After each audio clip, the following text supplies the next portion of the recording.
Hello, welcome to Z Explains BG. I am Z. We are playing a 7-point match on backgammonhub.com, and we'll try to play well, which I might be screwing up this play because I don't know what to do. I don't know. Could run all the way from the back. Some 3 duplication there. I could go halfway and play 13 to 8. 13 to 8 is sort of a productive 5, you know. So I don't know. There's still some decent duplication here, right? Like forced anchor, forced to hit in the outfield. Should probably hit twice actually. Just kind of go for it. Yeah, it seems like a good play. And there's probably some other plays with that 5-4 also. No, I don't know. I mean, hitting seems like a lot of shots. Could just run all the way to the 14, or maybe all the way to the 15. Or something else also. There's this and this. 4-4 dupage. Yeah, I don't know.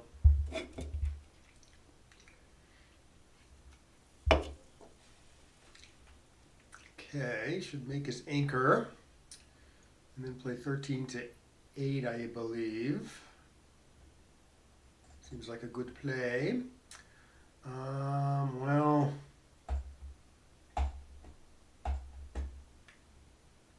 twos don't hit all that effectively here, but he will. He should do it, and then maybe split with the back man. This is okay though.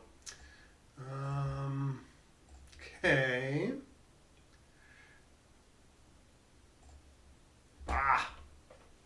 Definitely taking. Yeah, maybe no double is good with the 4 checkers back. No, that does not make a point. This does make a point. Ugh. I'm almost as good as the starting position.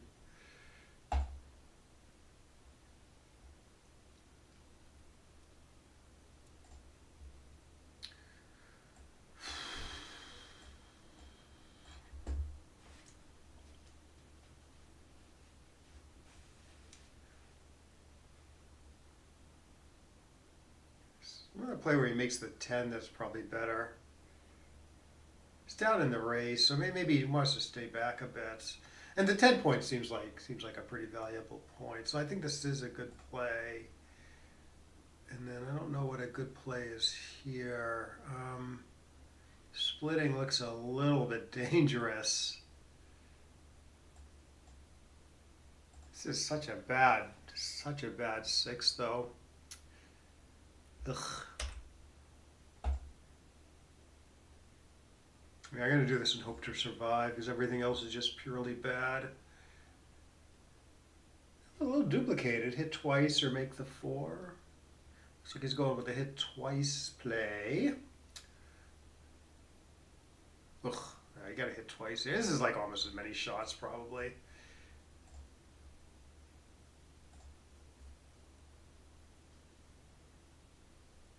So why not hit twice and avoid putting a 3rd checker on your deuce and have big upside on the dances?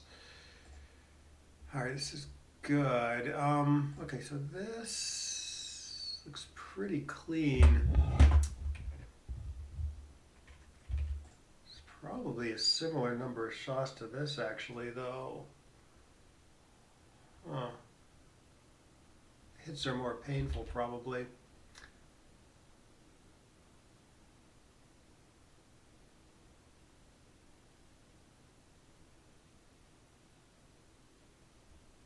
Yeah, maybe this is even a little slightly safer. Yeah, I just can't get anything going. Let's see how good this does get something going for him. Shoot. Yeah, I'm wondering about that 6-3. Let's lock up. Oh, this doesn't look right. Just lock up the 3 point there. Usually that's what you want to do. I mean, cover blot in your home board or hit in the outfield. Can go either way, obviously, but usually you want to cover the blot, lock up the good point, play a little like tidier.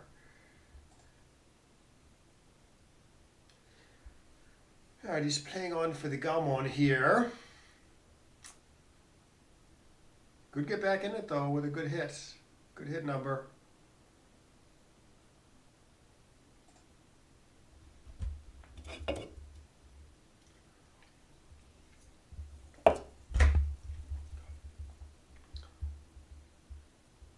Run out to the 14. This is not a great number, but maybe it forces him to cash? I don't know. Definitely passing this. All right, he still plays on, reasonable.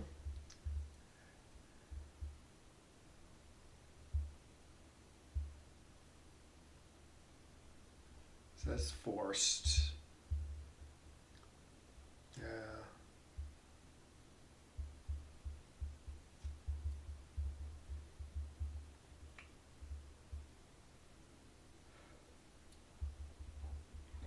It looks like 20-5 to me. Not leave too many shots out there.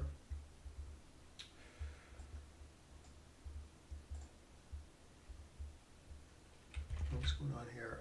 Okay, no, that's the 5, and they got a 6 to play.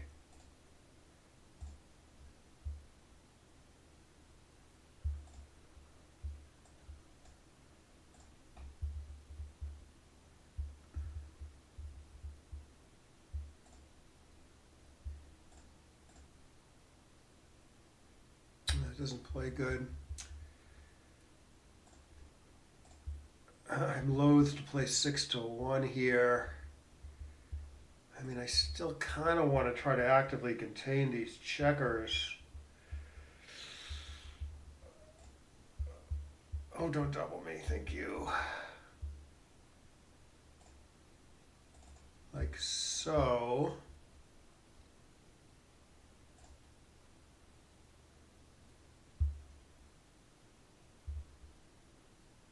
I don't know what to do if he doubles there. I know what to do if he doubles here. Jeez. If he dances, I'd probably cube him. Yeah, there's probably a bunch of missed cubes in there. 6, not like that.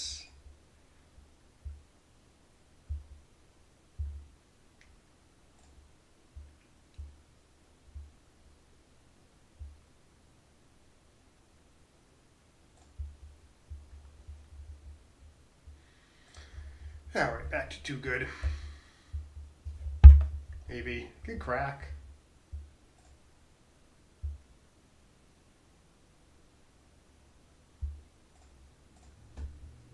All right, all that for 1 point.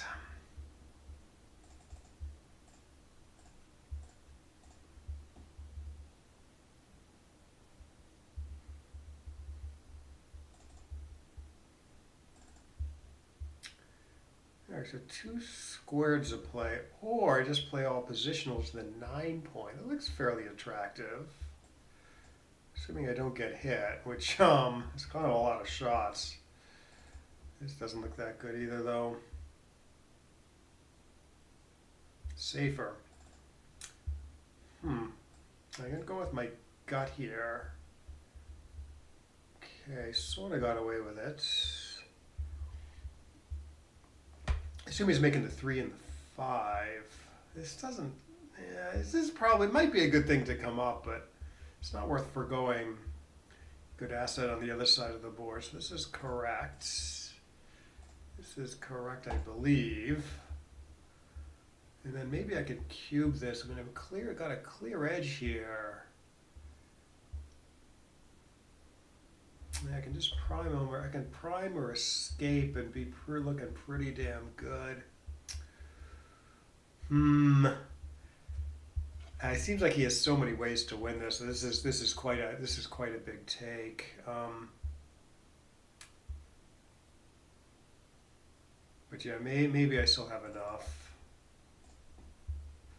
Score is like no big deal though.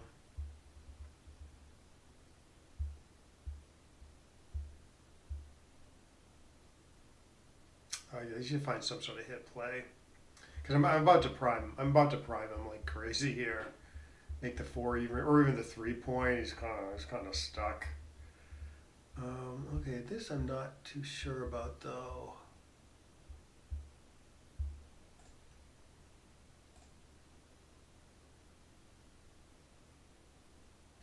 a little bit exposed.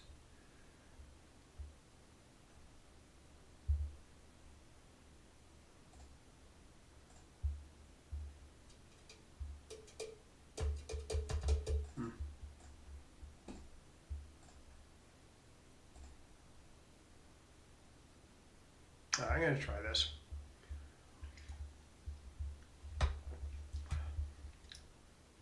There's probably something better there, though. 1, 2.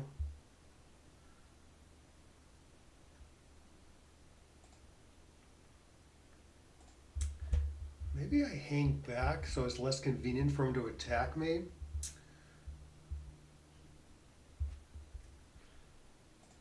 And then like I prime him. Yeah, sort of gain on this number, that's for sure.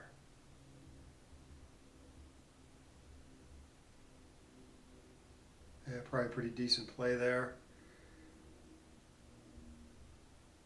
And covering might be better here because it's not. I don't know. It's a little hard for him to get out, but he has 1s, 2s, and 6s working.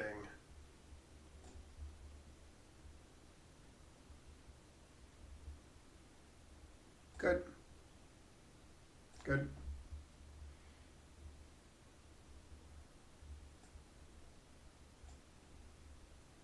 Oh, duplicate his aces.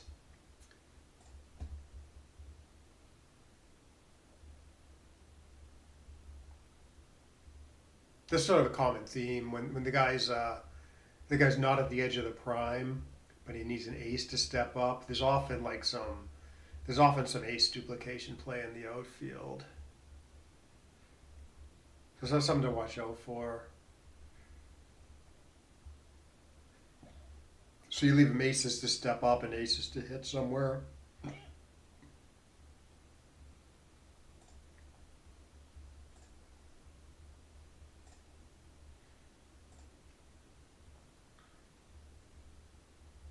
You're not clear between that and this.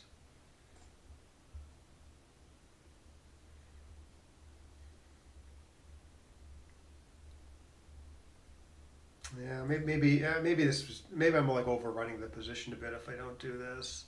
It's a little hard to make progress if I go with the pure prime play.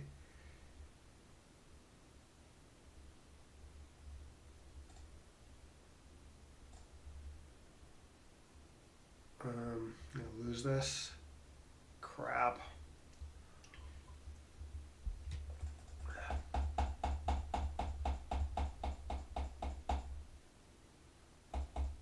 Crap. I don't think this is a take anymore. Because any entry, I think, is a take. Oof, maybe.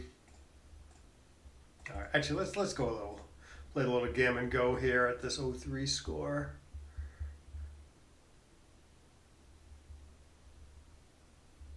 Oh, I'll do that. Yeah, so two down, 13 to 9, 13 to 10 is probably best there.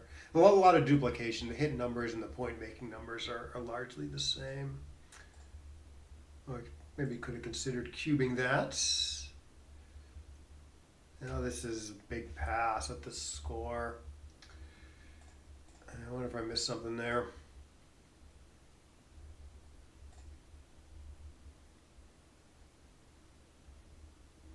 I think he did something I didn't expect him to do.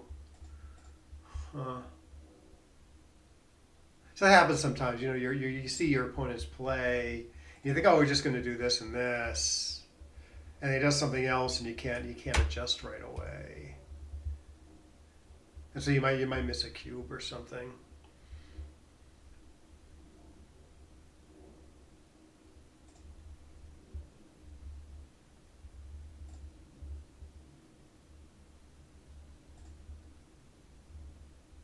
Okay, so 4-way, 6-away.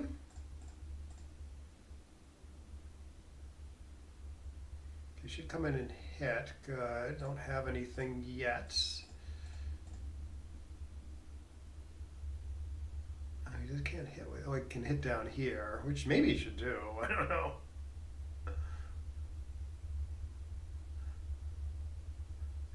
Position's getting pretty bad, although they just have this like one little asset. So let's take a roll. Make a good asset in the outfield. Double a bad number here maybe. Now that I have a little bit more structure, a lot of good threats. I'm down 1-3 and a 7. Okay.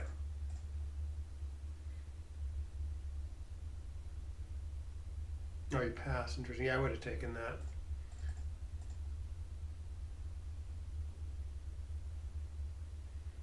Do not dance. Crap. This is a pass for money, so it should be a bigger pass at the score where he's 4 away and I'm 5 away.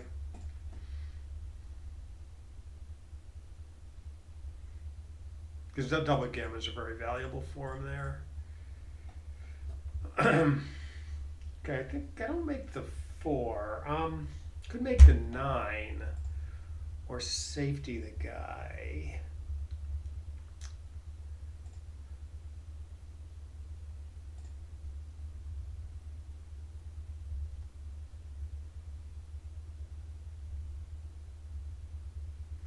It's a little tempting to double at the score, but I don't think I have quite enough.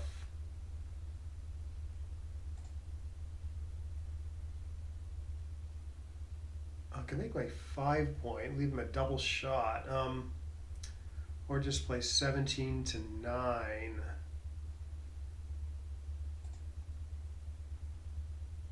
Pretty awesome point versus this.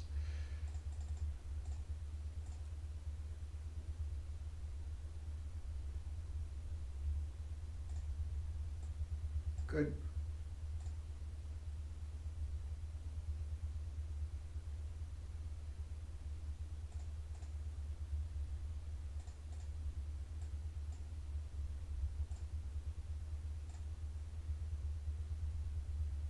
Shoot.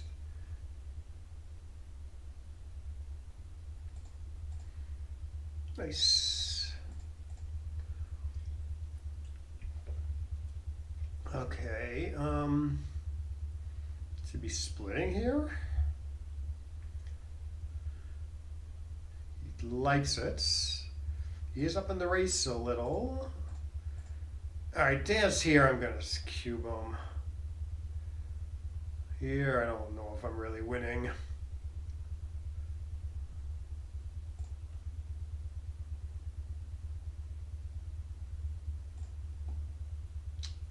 Okay, so unless I'm leaving the anchor, the 5 has to be played on my side of the board.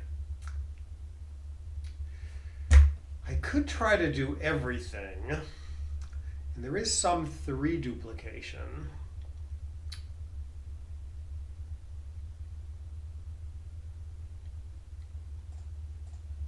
Or staying back that bad. I do want to kind of spring that guy. Well, here's another idea. 9 and 3 don't go well together. All right, given the score, I'm going to try to do this. Sort of works. This play is probably wrong though. There's probably something better. Oh no, yeah, she just runs to the mid. So this looks silly. Yeah, there's not much danger if he runs to the mid.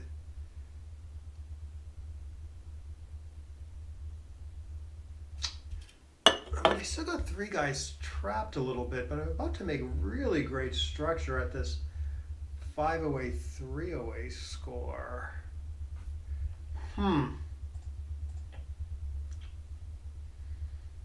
It's pretty questionable even at the score with these 3 guys trapped. And I don't have my board yet, so I think that's a big take. Maybe the double's a little stronger than I was thinking, but still, I would scoop that up.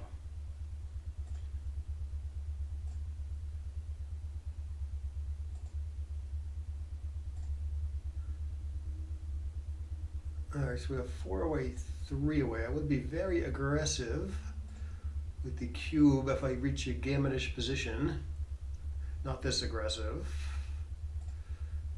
However, yeah, I don't know about the last 2. I mean, that looks like a great anchor against the structure, but I also do want to be attacking and building. Hmm. Yeah, maybe given that I have a cube, I have an upcoming cube. Maybe this sort of reduces volatility a bit. Although he rolled pretty decently, it's not super. It's not gammonish anymore if he does this. So I win some gammons, and I got sort of a clear edge. It's probably enough at the score. He still passes. Yeah, he's very reluctant to take for some reason.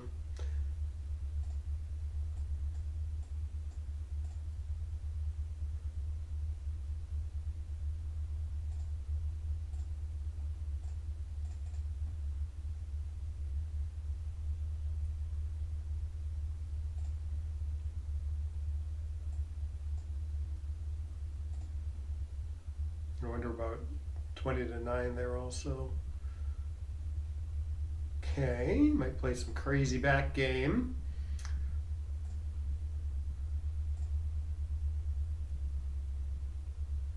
I got away with that somehow. Oh. Yeah, I would build a point and slot another maybe.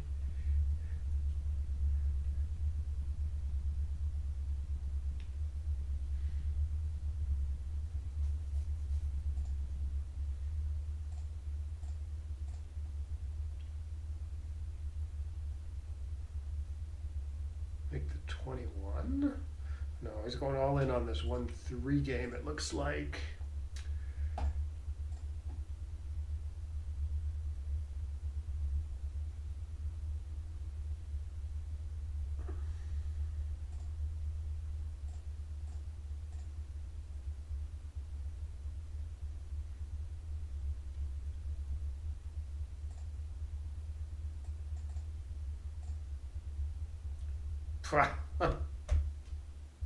Wow, what a shot this was.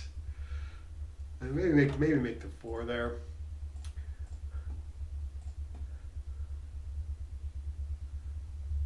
He does get to jump more easily this way.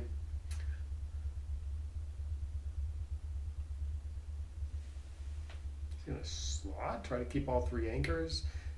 This looks like a better plan. There might be something with where you jump with the 6 though. There also.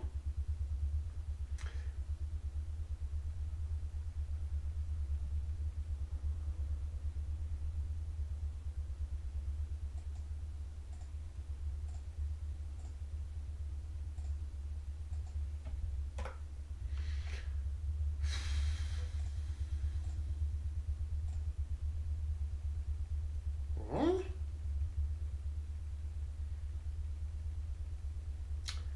Yeah, pretty good block. Okay, so 1, 2, 3. Yeah, I actually don't. I mean, if I get hit here, it's like not that bad because I get to sort of recirculate that checker and maybe can build the 10 or 11 points with it. And if I get missed, I get to build the 4 point, which is decent. So now this is a tough game for him. His board is compromised, and he might crunch more. So I don't really know what's going on with the cube here. Let's see what the play looks like. Yeah, like he just rolls. I don't know. He rolls something that like cracks, and his game is like horrible all of a sudden.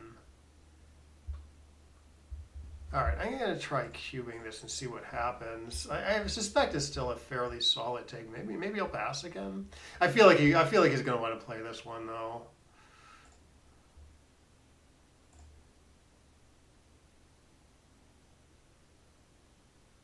After passing all those others.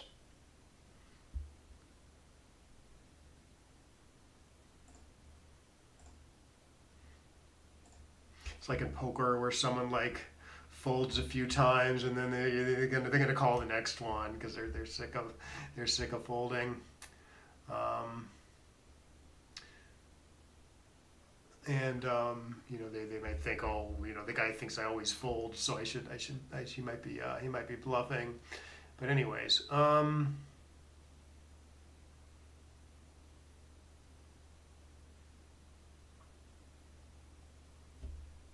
And obviously I can do this and just sort of minimize twos are duplicated.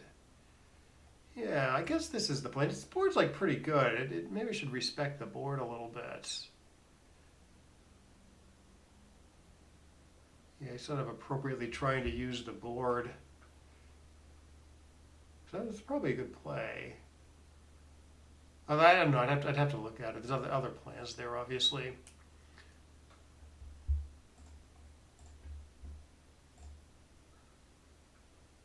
Okay, can hit me again.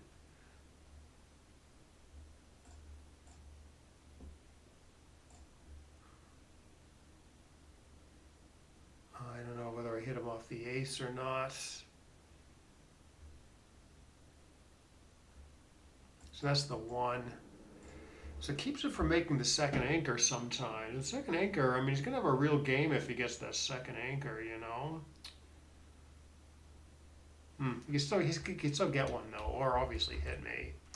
The other play is what? Is this? Still a bunch of shots. I'm not sure about this one.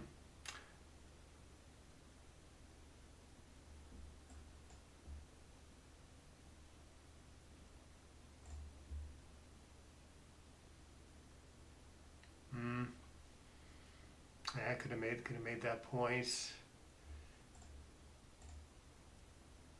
Oh, this is going downhill.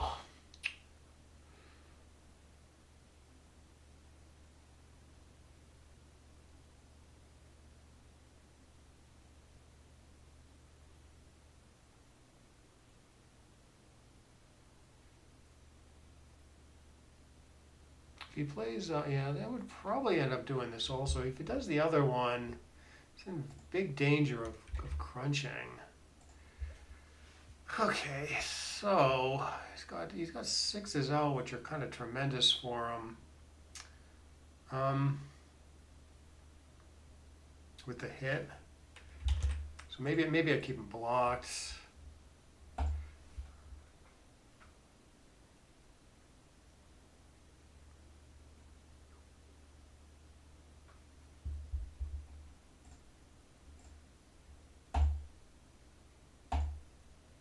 Yes.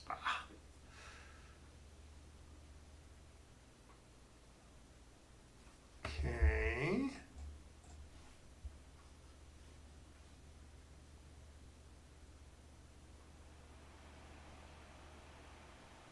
Okay, maybe unnecessary, but big when it works. Duplicates twos though. Yeah, he's too stuck here, I think. Yeah, the twos are severely duplicated. So I don't think I would have recubed that.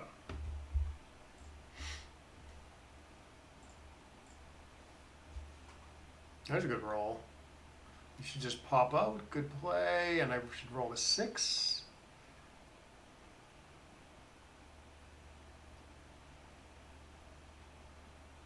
Recube's maybe not too bad though, because he just covers and then like I can enter and crack pretty badly. Or I could roll a joker.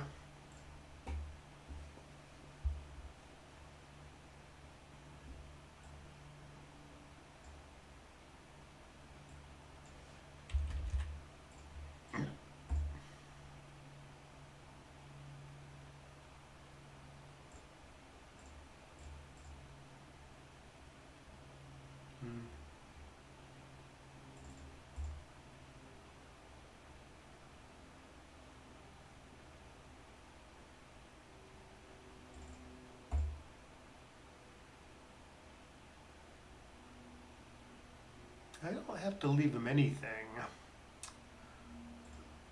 if I don't want. Play's okay, I guess. If I don't hit him and I don't leave him a shot.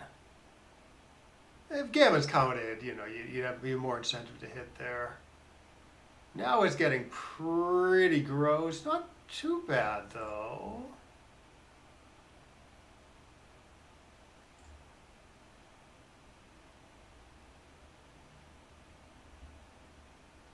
Okay, this is getting too bad now.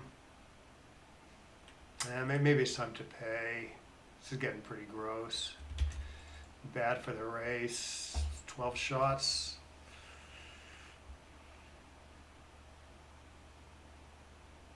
Oops.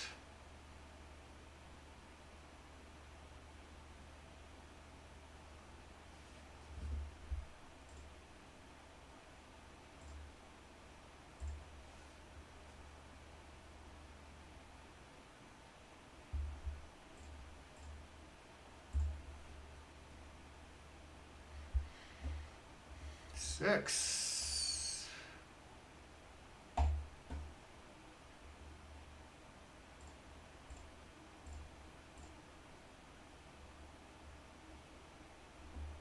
Yeah, might be a fairly close race now. I mean, I got a pretty solid edge, but it's not. It's far from Jin. Now he's winning. Shoot.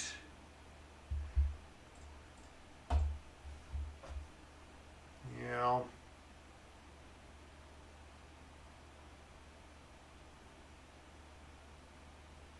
This might have been a little sloppy. We'll take a look at the XG analysis. See where my blunders are.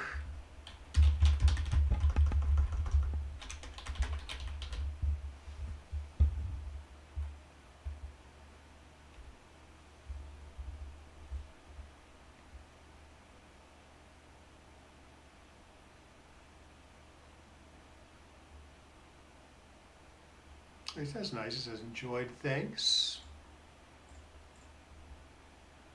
Okay, let's get that XG started. Okay, I played a 4, which doesn't surprise me.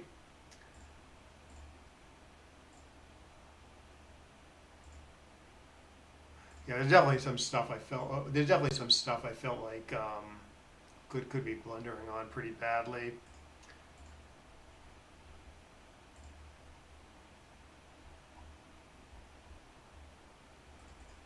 So let's go through this. Yep. Okay. So yeah, XG agrees with GNU pretty much. Apparently, I made 3 doubling errors. So either doubling early or missing a cube, which surprises me a bit. Yeah, some of my doubles might be a little early.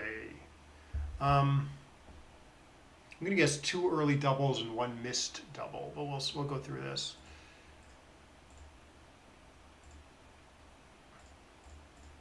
Oh yeah, 5-5-4. Huh. It's a tough play. Primarily, the computer wants to leave a double shot in the in my outfield, like so, duplicating 4s. Oh, second best play. Oh, second best play is good. Maybe I should have been able to find this one because there's 4 duplication everywhere, and getting the Backgammon going is like no big deal because it's not like it's hard to get that guy going later. So yeah, this would have been a good play. This I don't know if I can find this one. I can find this one though. Yeah, my play's not good. I guess it's just too exposed to being batted around. 24-15 is probably better than my play. Yeah, lots of stuff is better than my play. Jesus. All right, I chose the 1, 2, 3, 4, 5. I chose the 6th best play. Lovely. So what did I do? I did 24-20, 13-8. Because I would have played 24-20, 13 to. I'm sorry, I played yeah, that's what I did. 24-20, 13-8 because I thought there was some 4 duplication there and just a single shot in the outfield. But I guess maybe the computer doesn't want the checker on the 20. And if it does put the checker on the 20, I actually play 16-11 for some reason, giving them good 6s. Yeah, I don't know. Too many choices. Okay, well the 6-2 is good despite the many choices. Yeah, hitting which would normally be right is a little too shoddy here because he's got 5s, 4s, and 3s to hit, and he has the stronger board, so it's pretty questionable. So instead, you find some run play, and then I sort of like this because there's 2 and 4 duplication, or at least 4 duplication. So I do this. keeps the checkers connected, which is sometimes a good thing, sometimes a bad thing. It's sometimes a bad thing because like he's got a lot of like double hit stuff, and he's just sort of exposed to being attacked. Like you get hit here, and it's another builder for the 4, but you got 4 checkers back, so should be less afraid of being attacked than usual.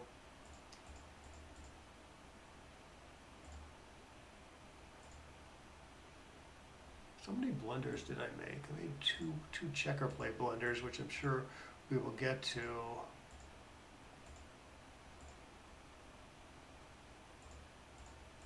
Okay, I'm just sort of holding on here. It's great 4-4 by him. Okay, apparently everything's a pass here. So it wants to go 8. Oh, it wants to go 8 to 4, 8 to 2. I didn't really think of this. It's only a single shot. So that's probably best cubeless. Yeah, that's best cubeless. I think when all plays are equal like this, because they're just going to go double pass next roll, I think XG orders them in the order of cubeless equity. 697. My play's pretty close cubeless though. Wins the most. Okay, should hit twice here. Oh. Okay, it's fairly close here. Between hitting twice,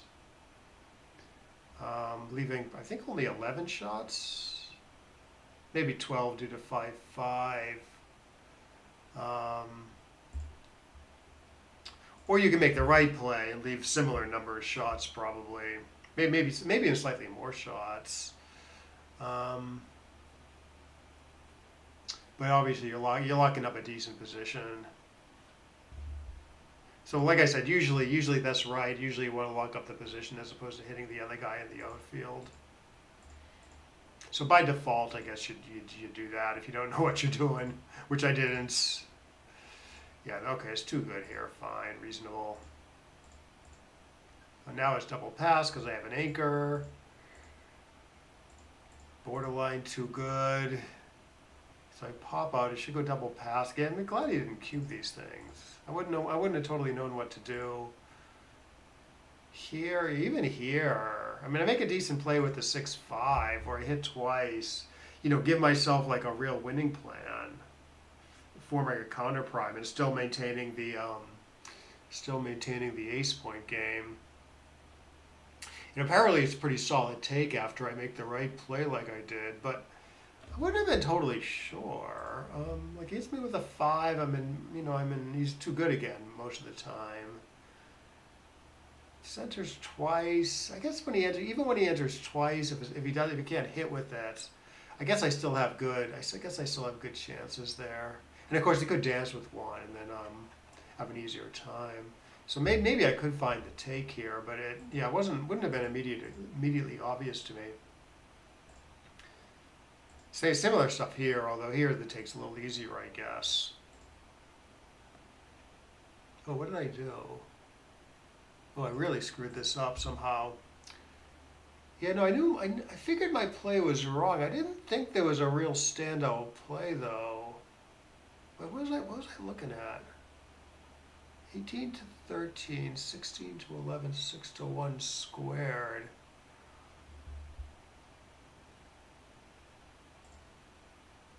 All right, I'm going to put my play up on the board.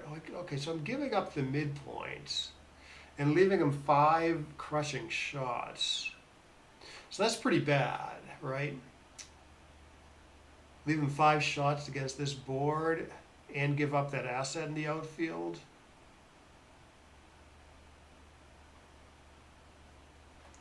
And I saw that was pretty bad, but I didn't see anything that was like clearly good. But apparently there's lots of stuff that's pretty decent. Like what does this do?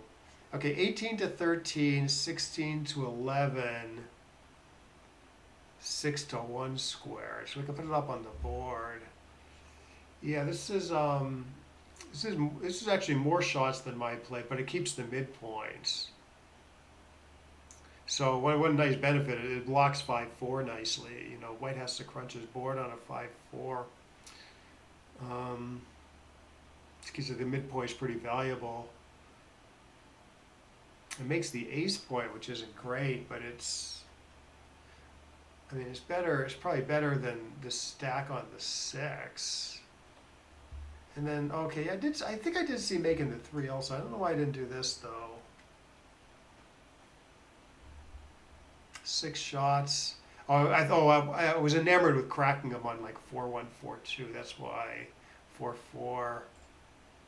And then yeah, this is another plan.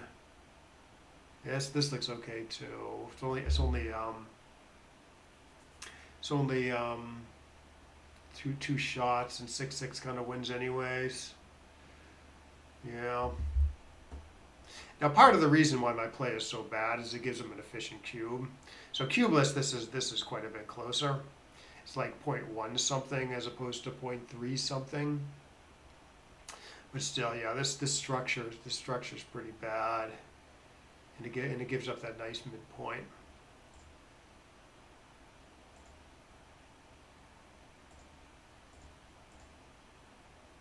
Gotta get back in it.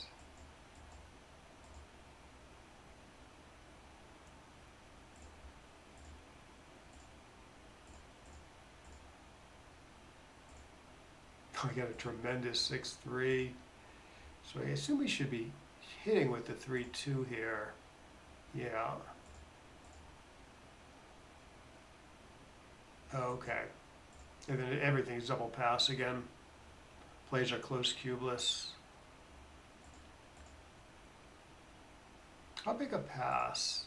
Yeah, pretty big pass. Yeah, well, I guess with the other blot in the outfield is quite gammonish.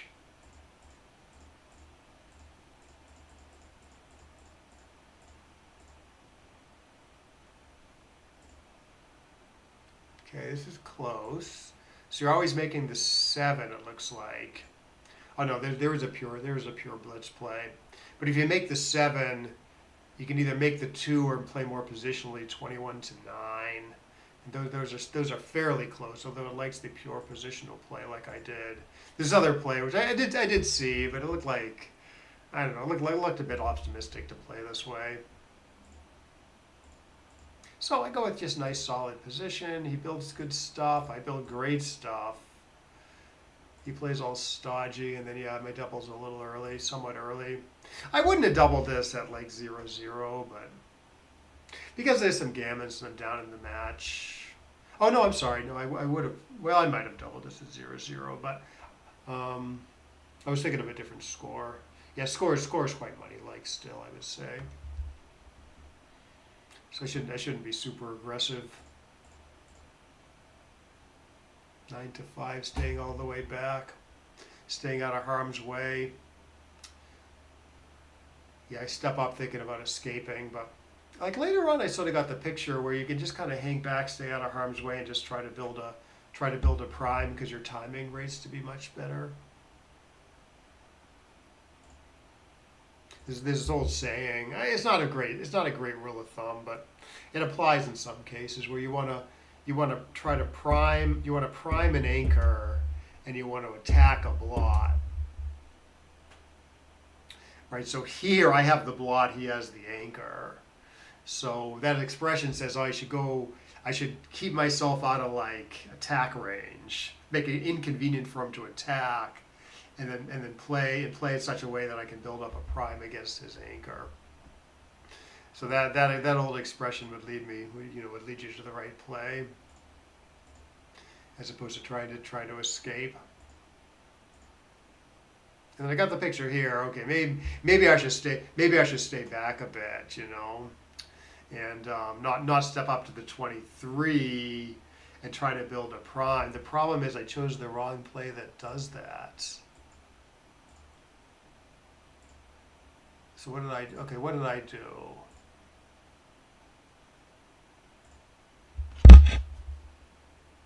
I'm giving him a 6-2, I guess. Sort of a duplicated 6-2 to hit in the outfield. Good builders. I got four builders for the 4. 5 builders for the 4. So that's pretty good. So what's the right play do? The right play that stays back. Okay, it avoids getting hit on 6-2 in the outfield.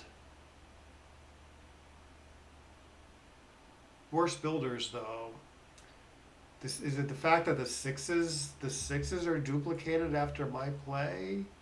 Like let's say he makes the 2 point with a 5-1, which actually that might not be the right play. Um, now I need sixes to jump, so sixes that make the 4 point aren't useful. Hmm. Also, it is more like say I get bliss. I mean, it is more likely he's going to hit this guy on the 10 than if I leave him back on the 11, because he's going to be like splitting with the 2. Yeah, I don't know. And even stepping up, keeping this guy keeping this guy a little more out of harm's way is better than my play apparently. Yeah, I don't know.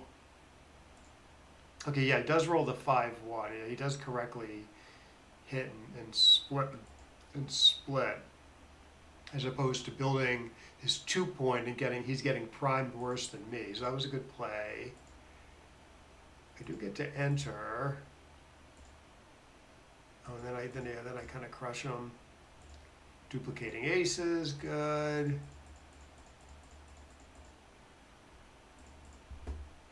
Okay, it's close. You can make this prime play, but you're sort of so let me go back to the original position. Like you don't have to make the 2, right? It plays somewhat conveniently if you play bar 7, 10-4, say.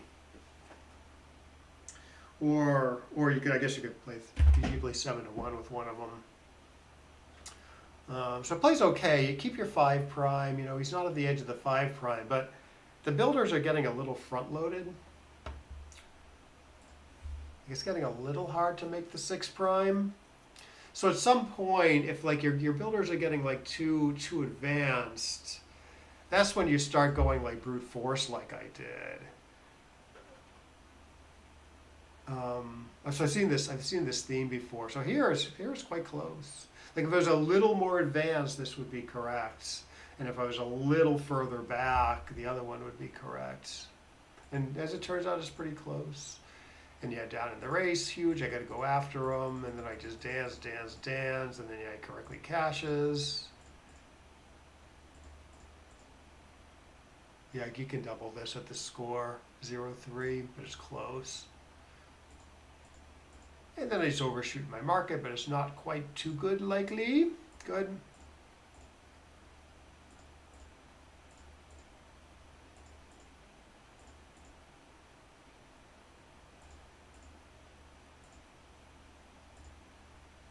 Okay, now I'm 6 away, he's 4 away.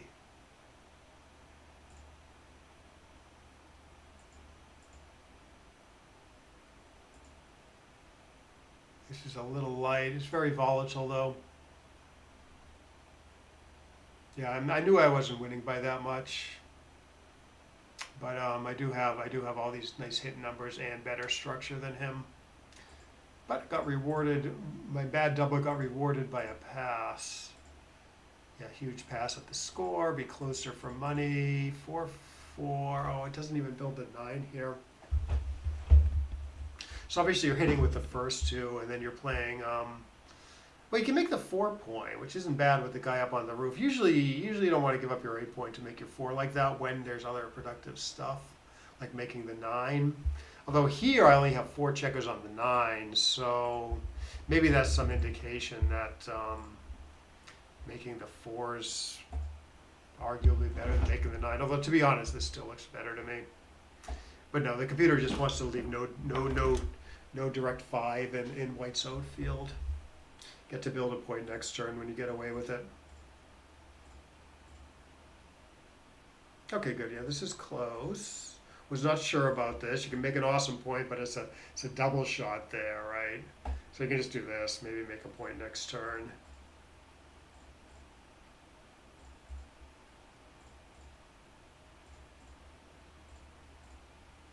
No great shots. Okay, this was clear. Okay, this was not clear at all. So you have to break either your 8 or your 9. Breaking the 8's not too bad apparently, but I thought, oh, okay, well, maybe, especially at the score, maybe I want to play a I don't mind upping the gammons for both sides, where I'm losing the match. Like I mind that less than usual. Upping his gammons is better than usual to up my gammons because it's going to give my future cube more oomph. So I thought, okay, maybe break the 9 instead, and then, but after breaking the 9, you can either try to escape the backman or diversify 6 to 5.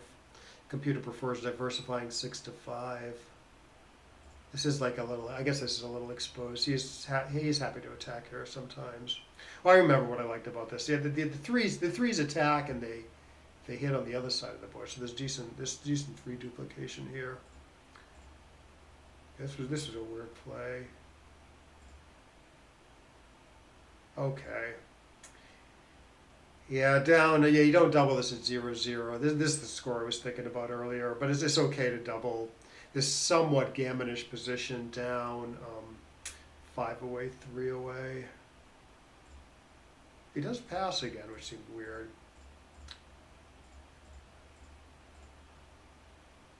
Okay, yeah, here. Obviously, you're making the 3, and then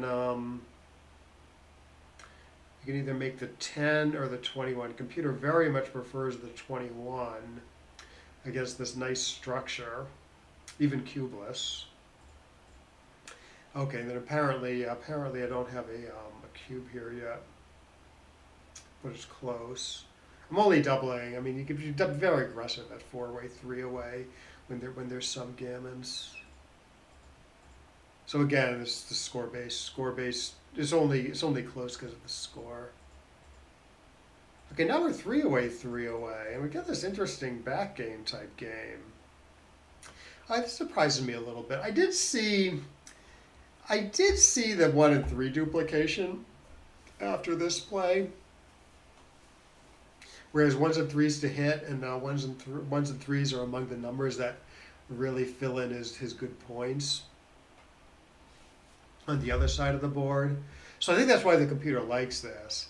I saw all that, but I still like this because of the distribution in the outfield, you know, and the 7 point against these 4 checkers back might even be better than the 5. No, it's better than the 4 point. It might even be like comparable to the 5 point. But yeah, obviously he's more diverse here with sixes to hit here, and 6s don't do much over here. Okay, hit him and make the good prime. Okay, I get another builder, although his trying to escape the back man is probably better.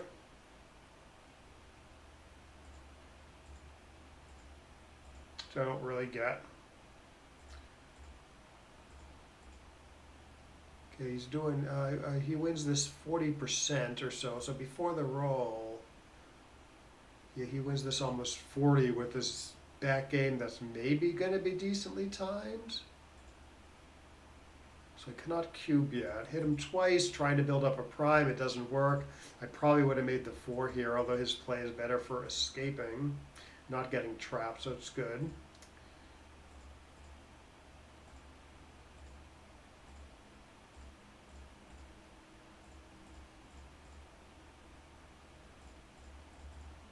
Ah, 4-4. Yeah, no, I remember this. So you hit 1, you enter with 1, you make the blocking point with the next 2, and then it's pretty obviously, I thought it was pretty reasonable to like make it heavy, very flexible and safe to put 3 checkers on the 9 like the computer does. I did see this.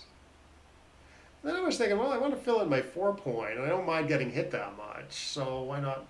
You know, why not go for it? But I guess the problem is you do mind getting hit somewhat, and the builders are worse. So I guess if you make the computers play, you get good builders for the 4 next turn. I am putting the second guy up on the roof though, so this does not work. Okay, I make the anchor. Okay, now I get to make the 4 naturally. And then, yeah, it looks like I have, no, I did double at one point. Okay, so you don't double this. Where did I double? I doubled this because, not that he doesn't have a viable game most of the time, It's just what that when things go bad for them right away, they go really bad for them. Like picture all 4-4 or 3-3 plays, you know. That's going to lose my market hugely. And even when things go well for him, he's still. I mean, he's got an okay back game maybe, but it's still a back game where I have the advantage. So I double this appropriately. Yeah, I thought there was probably something better. Oh yeah, I don't. Maybe I didn't. Maybe I didn't see the right play here. Yeah, obviously this looks pretty. This looks pretty good. Just one blot in the outfield. You have your 12 point. This is the computer's play.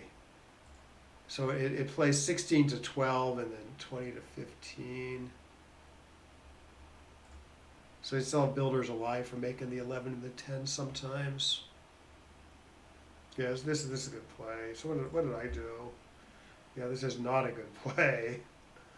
Overstacking the 6, leaving the guy all the way back, not making the 12. Yeah, this was bad. Yeah, I just think I just didn't see the right idea.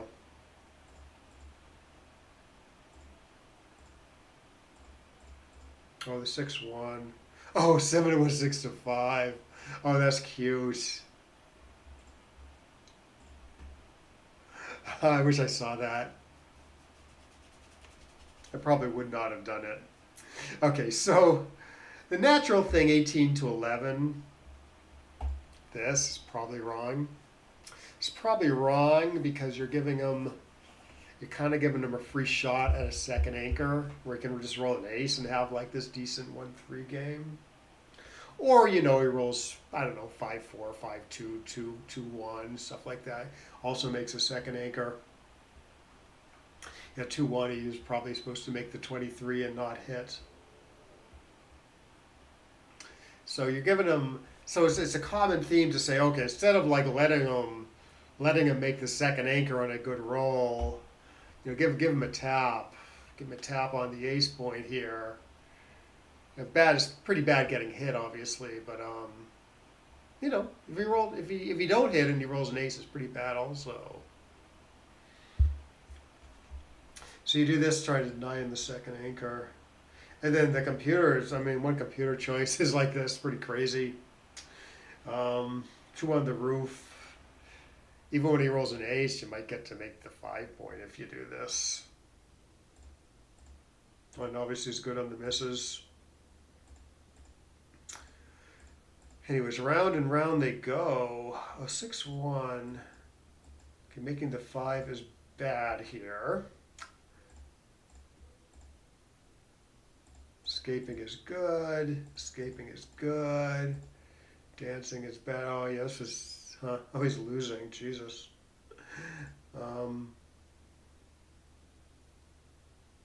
It wasn't obvious to me he was losing, to be honest. But it's just these three guys. These three guys are super trapped. Like you need 3 2s to get them out, and then like 5s and 6s also.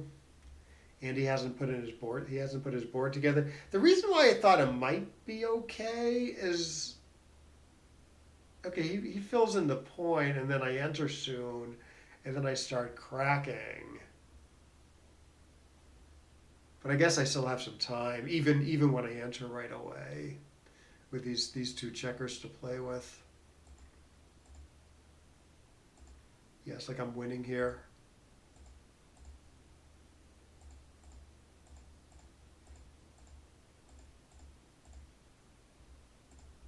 Oh, it does hit here. He says, okay, just leave.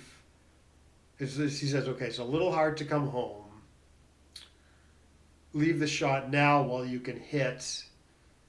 And when you get away with it, which you probably will, you get to fill in that 5 point and have an easy ride home with this 2-1. Okay. My play's not too bad, but it is pretty hard to bring home without leaving shots, maybe multiple shots. Okay, so here you don't get the benefit of hitting when you get away with leaving a shot. So it does just play tidy for a roll. Well, the 9 to 6 isn't too bad. And then I thought, okay, so here, I thought playing tidy is a little bit tough to bring home now. Although I wouldn't have done this. I would have played 6 to 1, 4 to 2 probably. I looked at this. It's like, how do you come home without leaving a shot here? So I decided to leave the shot now. Leave it while I still have the good spares and haven't given up too much in the race from playing like low on my board. But unfortunately, I got hit. I do get to hit him again. And I come home. Somehow I lose this race though. And the match. All right, well, that was a little sloppy, although the PR's not too bad. This was a bit of a tough play for me. The idea is the computer wants to keep the checker off the 10 points. Because you're really worried about getting that second guy hit at some point, either right away with a 6-2 or after white attacks. So even though it is better build power, yeah, it doesn't like the checker there. And it's not, the build power is a little limited because the 6s are going to be duplicated sometimes. 6s to jump, 6s to build the 4-point. There was the other one. The other one was just bad.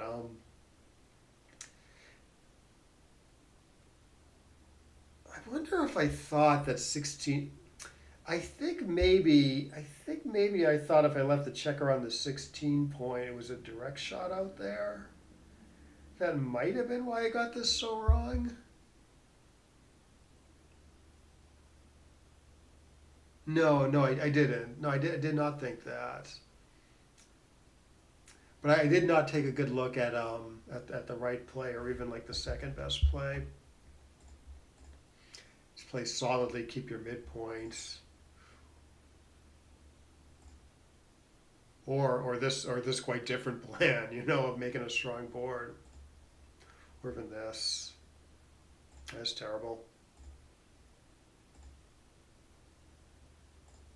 This one I saw. I didn't want the checker on the ace point. Still quite a bit better than my play. But again, the equity difference is only due to the upcoming cube. The large part of the equity difference is due to the upcoming cube. Let's try playing a nither against a Mutlu from Turkey, I believe. I think that's the Turkish flag.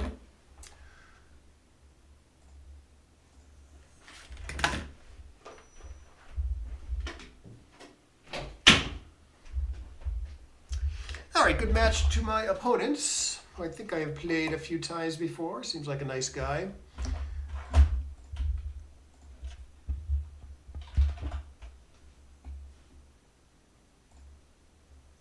Run, I guess, or 2 down. Not make the ace. Making the ace can be right, but I think you need like pretty good rationale to do. Like you need like a real blitzing. You need like blitzing needs to be like the right game plan for 1 squared being the play. I think this is better than making the 11 and the 5. Better block anyways. This is clear. Dance I can cube, I believe. Yeah, good threats, pretty solid edge. I am going to cube this. It should go double take, I believe. Okay. Good take. Good roll. I don't know what to do here. I could hit him in some fashion. 6-2 keeps him from building or attacking and escaping. Keeps him from escaping. I think that might be better than like switching to the 2 points because the structure is so much worse. Now this is possible, safer. And then obviously this positional stuff, 9-7, 6-5, 24-23. But I think maybe this has enough going for it. Or maybe make the 2 for a safer position.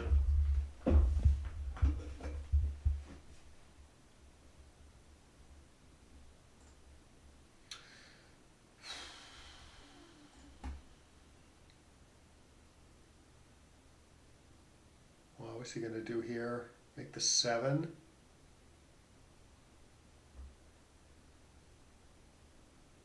Yeah, pretty good block anyways. Maybe I'm hitting again. It's a little hard to find a good productive play.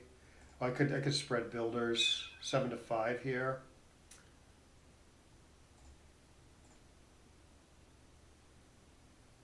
That does let him build or escape though. So I was thinking again, maybe hitting has a lot going for it for the same reasons. Crap. Okay, yeah, I don't know, I'm not really that clear on what's going on with the cube there. Score makes it a little tricky. 5-point match. So by doubling, he's not getting good value from his gammons.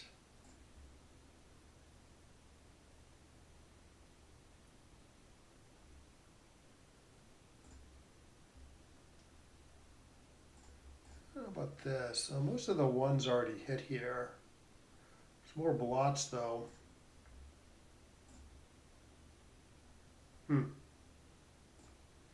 Definitely want to hit him though to keep him from attacking over here. Okay, so he's gonna cube this. I feel like I still win this a lot.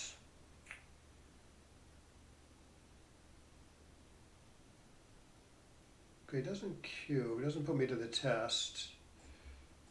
I think I would have ended up taking. Right or wrong, you know?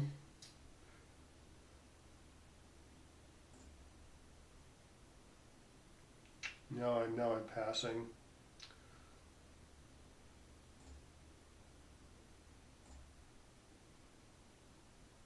This is pretty bad. Could be too good, I guess.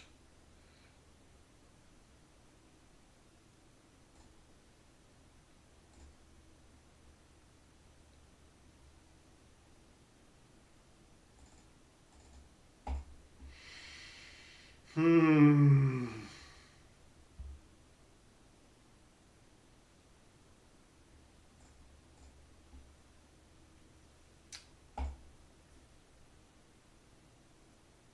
Six. He's gonna keep the block. I think he should. I'm right on the verge of cracking more. Well, I got a good 6-4. Okay, now I can just make the 7. He should cash this one in, I believe now. The gammons are sort of evaporating. So maybe it's tough for me to get back in the game in a roll though.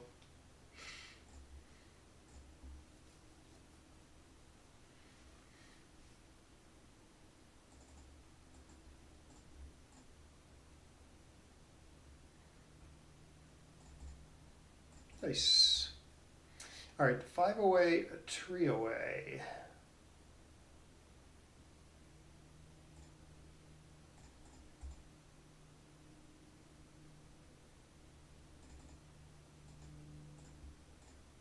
Dance again on a 2-point board? No. This is nothing. Is he running here? Running all the way, and I roll a 3 or an 8. Got him.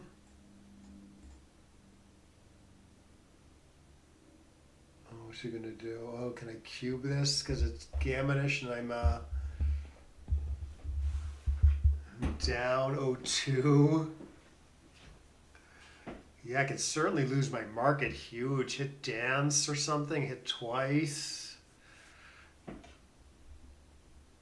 Double 3s. I don't know. I don't think I'm winning by all that much, but I think because of his volatile and because his gammonish, it's double take.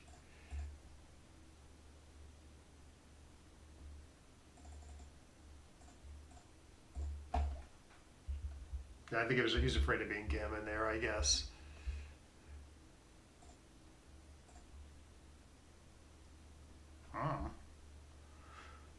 All right, so let's see, 22, 11, 6, and 4 are all candidates, and I can't really rule anything out.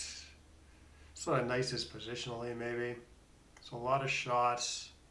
Race is fairly close.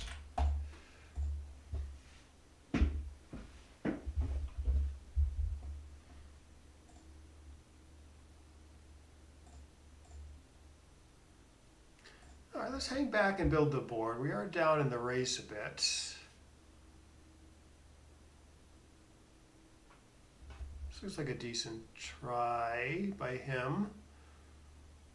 Yeah, this doesn't do as much, I think. I see what he's thinking. I mean, he's up in the race, so he does want to be disengaging, but it's 4 point has a ton of value there.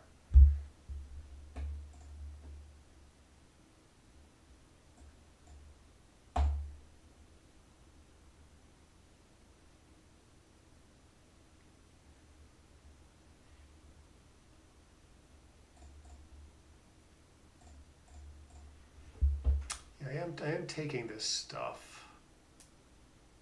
You do have to be, at this score, you do have to be careful about taking a cube in a holding game. But I think because I have the checker back in his inner board, I'm causing him like a ton of contact. Even now, there's a ton of extra contact from being here versus here.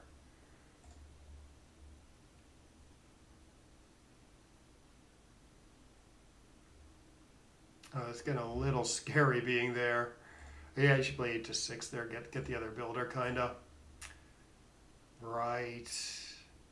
Yeah, I still want that extra. Like I'm upping the gammons a bit by staying back.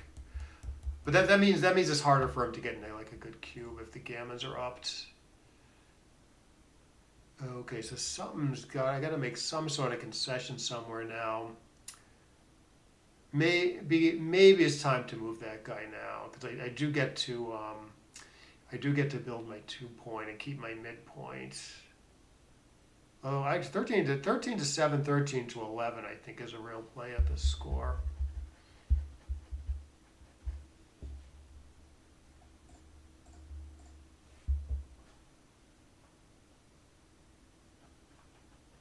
That didn't matter what I did, I think.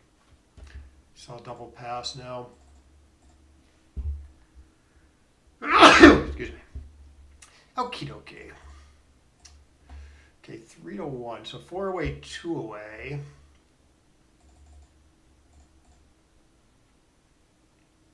Can almost cube this, I think.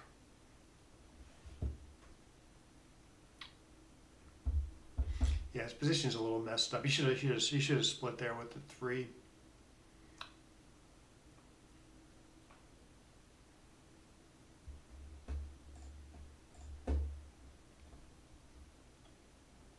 Yeah, I wouldn't have doubled. And I'm only doubling due to this sort of extreme 4 away, 2 away score. And even here, it's a little questionable to cube that. Okay, maybe this. If I split, he does get to attack a lot. Yeah, I like it.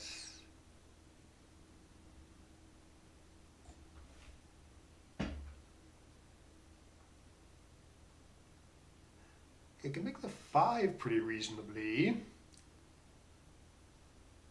think I would do that. I know it leaves a shot in the outfield, but pretty awesome points. Okay, so that's the 2.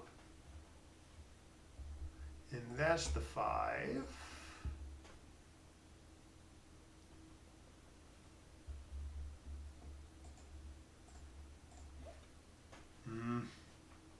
That's a lot of stuff.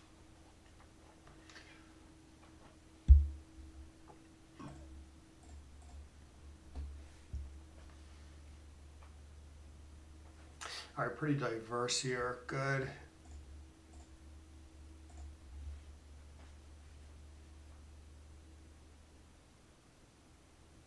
Nice.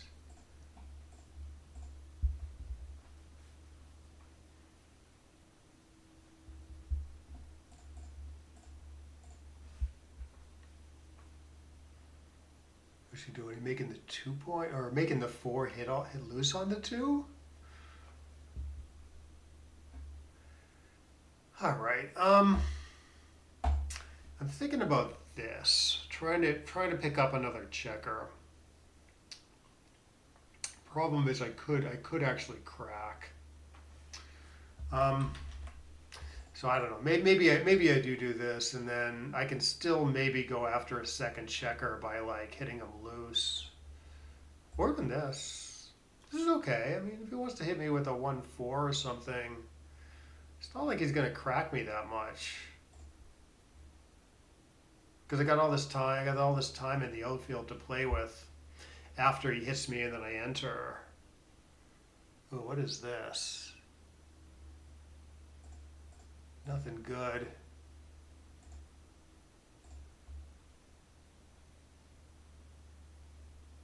Okay, good. Now I may relax until he cracks his board with a shot, another shot.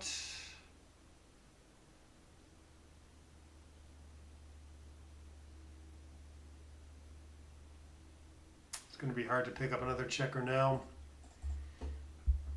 Let's see, he plays 3-2 here.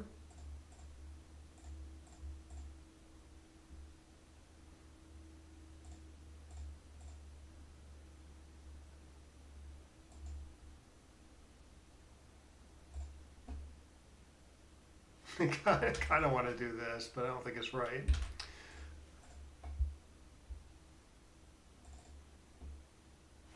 Yeah, I think this is the play, but there might actually be more numbers that play okay here. No, maybe not. I want to be able to play a 5 productively. 2, 3, 4 looks natural. I only got a small gammon chance.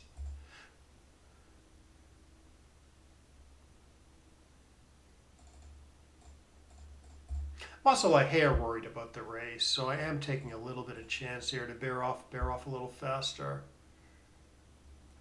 But both for the win and for the gammon. Neither of which are a big deal, but you know, percent or two here and there.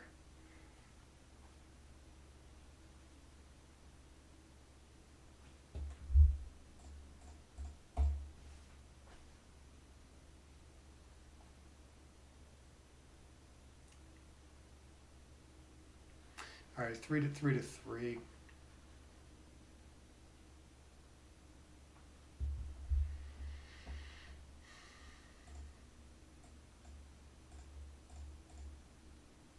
Try to cube me right away. Nope.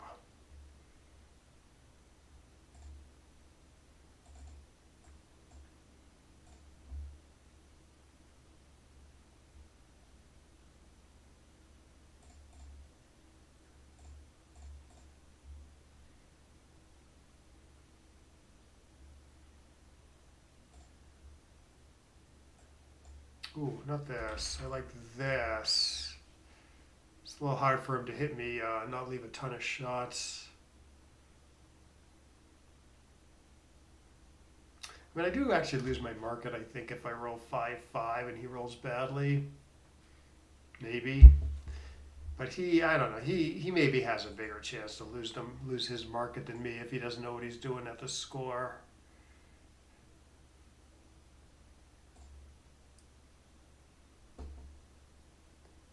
That's mainly what I think about. Who's more given what I know about my opponent, who's more likely to lose their market? And if it's him, I wait, and if it's me, I double.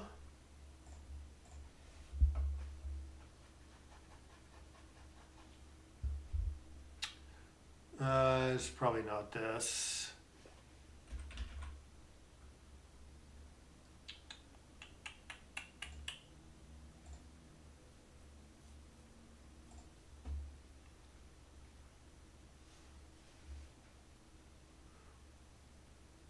Or was it?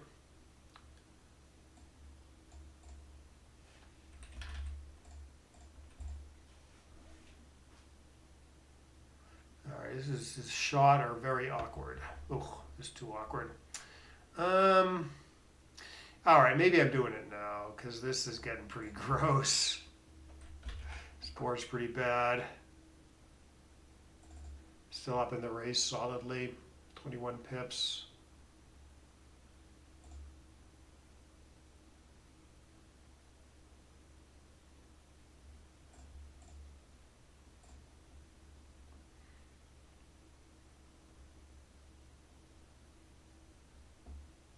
Yeah, clearing the mid's good. It's not really providing much pressure now because I got these guys to play with.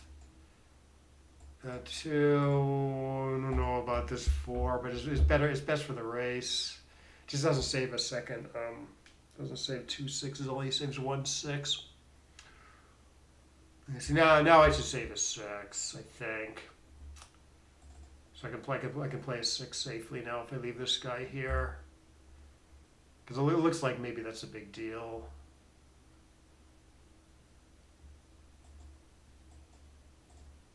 Because he still has a little bit of time to play. Now he doesn't have any time to play, so yeah, maybe this. Keep the board together. That's a great shot. Decent shots, above average. Not in terms of raw pips, but in terms of equity, I think, because it goes to a good spot. Yeah, average roll, I believe, is 8.888 and 1/9 pips is the average roll, I believe, if I remember correctly.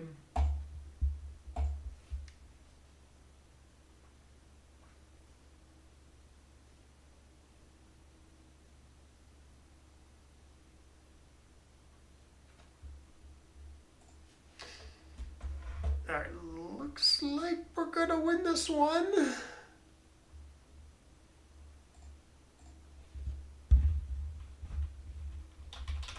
So this was an easier match than the previous one for sure. But I'm sure the computer will show us something that I missed.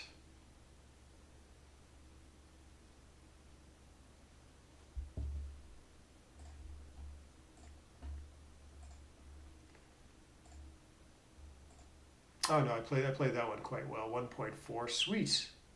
Oh, I got unluckier than my opponent. I never look at that, but some people seem to people do seem to care about the luck ratings, which I only happened to notice because they were both negative and mine was more negative.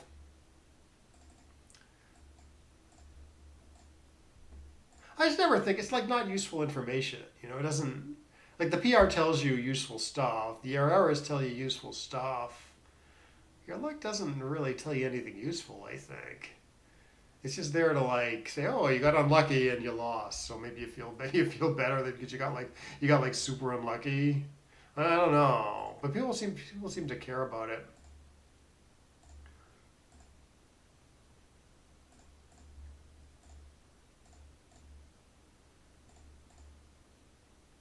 Good.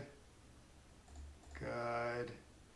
Okay, I thought a little bit about 11 and 5 here. 13 to 11 squared, 7 to 5 squared. I mean, usually upgrading from the 7 to the 5 is good.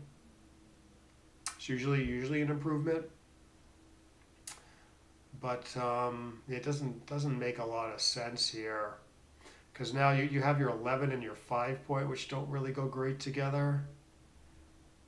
You can just make this nice little 4 prime and keep these builders a little more alive for making the 5 say.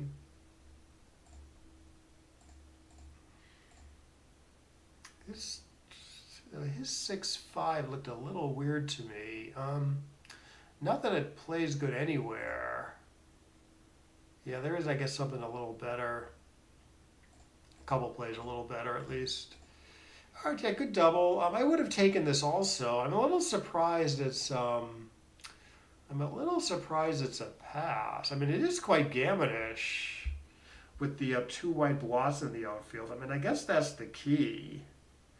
Seeing those 2 white blots out there. But yeah, I would have taken this also. Doubled gammons are more valuable than usual at the score. 5 away, 5 away on a 2 cube. So this is probably closer for money. Might be a take for money, or if it's not a take for money, it's not as big a pass, I think. Why don't we take a quick look at that?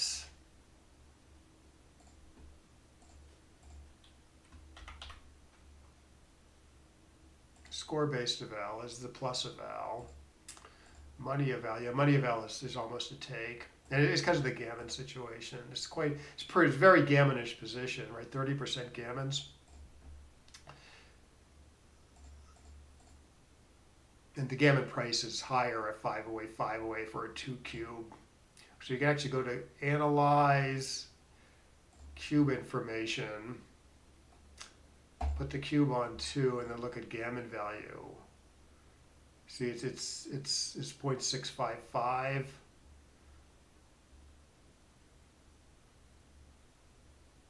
For money, it's just 0.5, right? So that means gammons are more valuable compared to the win than it usually is.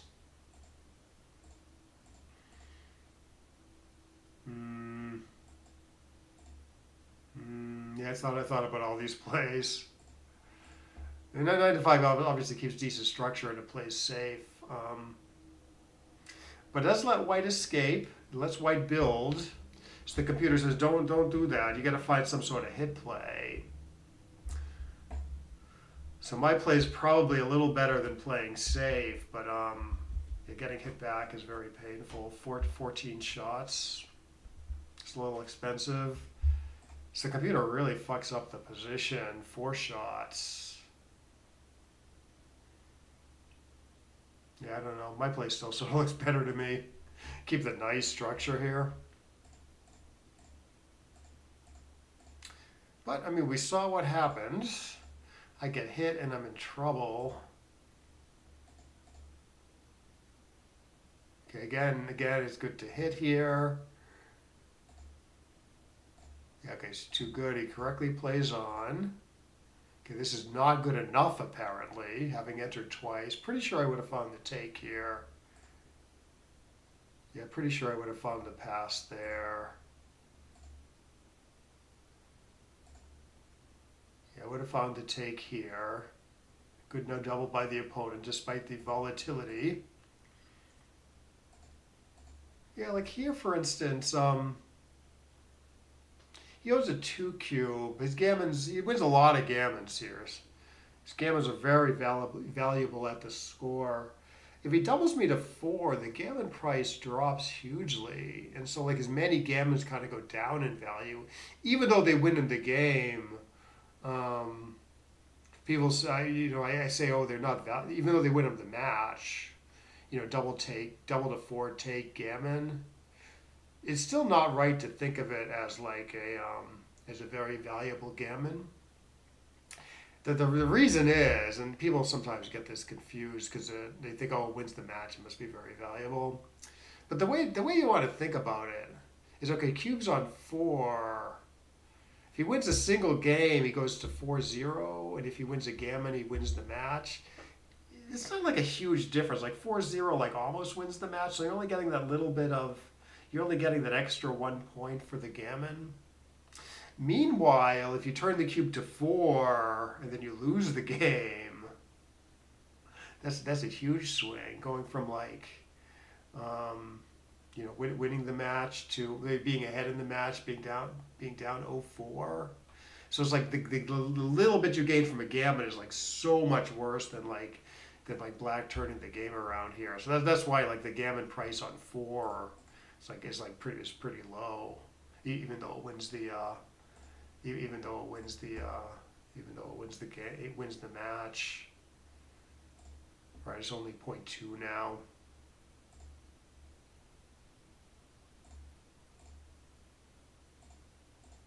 Anyways, I make some progress. He hits me, and then apparently it's too good after any play, which I thought it should just go double pass. So I didn't mind hitting and playing for the win a little bit. But yeah, apparently this is wrong because it makes him more too good to do this. It does win more. It's just wrong because it loses a lot more gammons. Like I could get hit and then make my 24 point. Not that that's good because he's probably just cashing that in after I make the 24. Anyways, he eventually cashes. He probably should cash this in beforehand, after his gammons go way down, like here.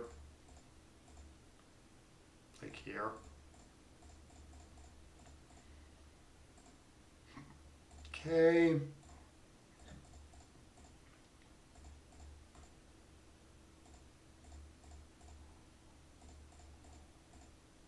Okay, double take a big double. You gotta find this cube apparently. It'd probably be a smaller double at 0-0. But yeah, he does have a take, but he passes happily. Okay, yeah, okay, so you make the anchor here pretty clearly.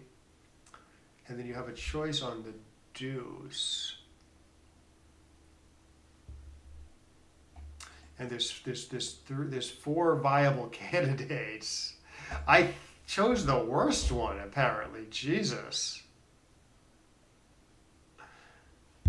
Okay, I think I see it. Yeah, I did this just because I mean I don't know. I wanted to get the back man going, and I didn't want to leave a shot on my side of the board. Getting the back man going isn't a good thing though. That's the problem. I'm down in the race, so I guess I want to be back on the 24. And not on the 22. So even though 8-6 kind of messes up the distribution a little bit, the computer prefers that better. And then apparently better than my play also is to leave a shot. Which I did consider. You know, it's bad to be hit, but I don't know. You don't always get hit and you get missed, and you get to do good stuff with that blot. Okay, just hang back. And I get the picture, okay, I'm down in the raise, I should just be hanging back. But like around this time, I was thinking, oh man, I wish I was back on the 24.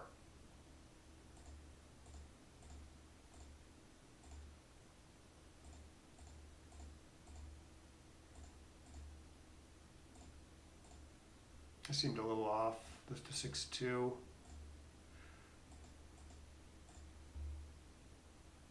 Wow. Yeah, like I would do this in a second. You get good builders for the 5. He plays 4-2. I guess maybe he's thinking about saving a 6. The funny thing that just happened. The four-ply analysis between his play and the right play was like very close. Look at that. They're about equal on the four-ply analysis. On the plus analysis, his play is a .2 blunder. Yeah, that's funny. The reason it changed so much is I think it's a cubeful thing. On the plus eval, the computer realizes that white's going to get into good cube a lot if he makes the right play, and not such a good cube a lot if he makes the wrong play. Like cubeless, the play even on the plus eval, the plays are somewhat close. They're only 0.05, 550, 558. No, they're very close cubeless apparently. Even on the plus eval. This is 0.558. This is 0.550. So they're pick-up cubeless.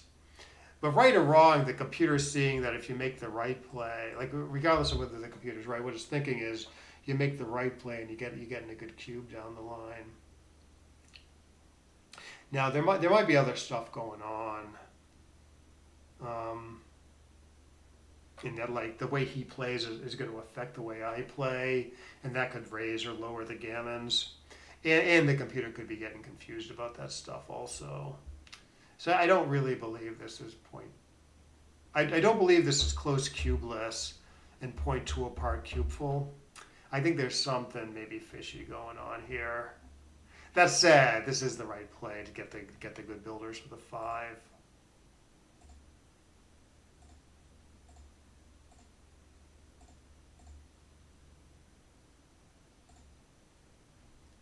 Yeah, I don't love vacating this spot, but I wanted my 2-point made, and I wanted to keep my midpoint. And I guess it's good not to be hit there also. So it's not too bad to vacate that spot. And he doesn't. I guess he doesn't. Oh no, it does have a cube. Yeah, maybe that bothered me a little bit about my play. Yeah, he should cube this. Fine. Yeah.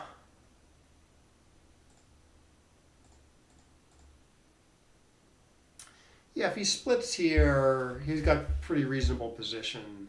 Maybe I still have a cube at this score. We should be very aggressive, but I don't think I would have cubed here. Here I do cube, and apparently it's pretty big cube at this score. This four-way, two-way score.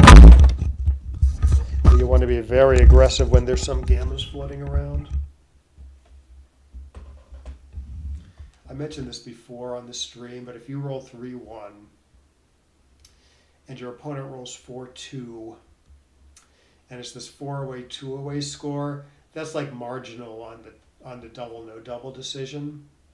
It's a marginal decision there. So I figured I was maybe better here than in that reference position because he has his 3 and not his 4, and he has the blot, and he has this weird checker on the 3-point.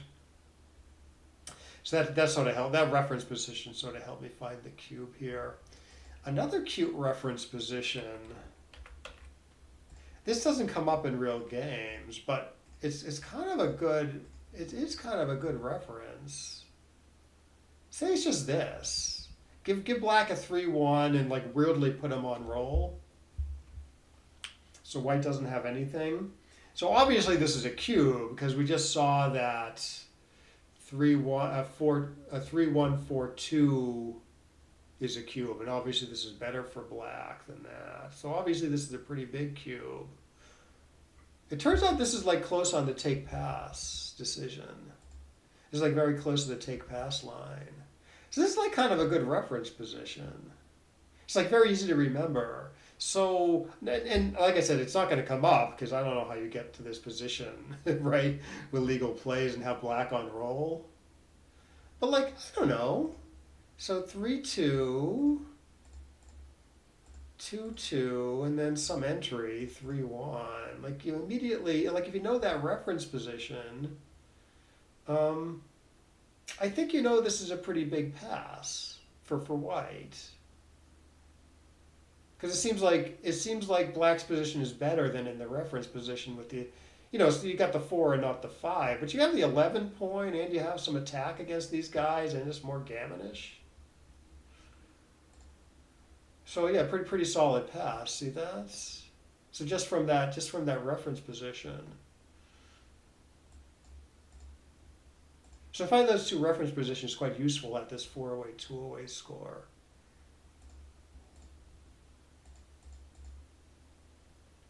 And gammas are very valuable now.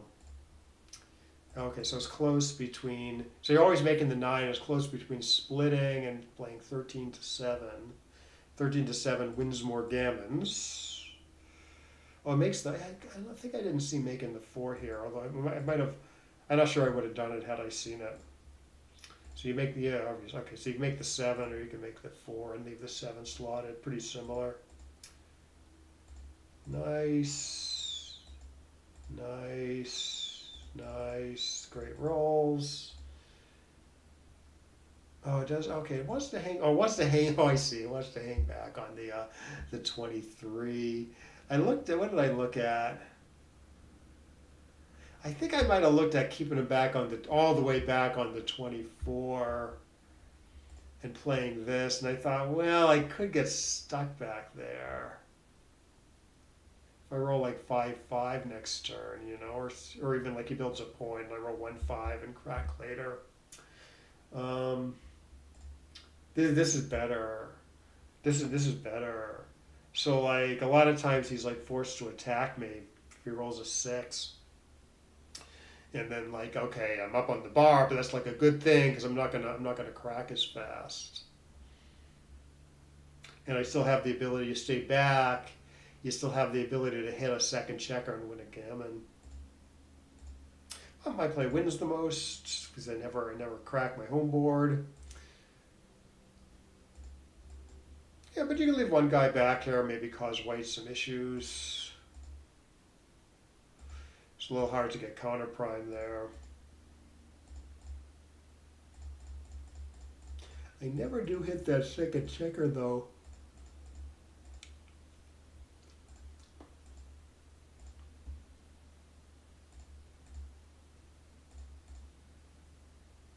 Someone 4-2, really?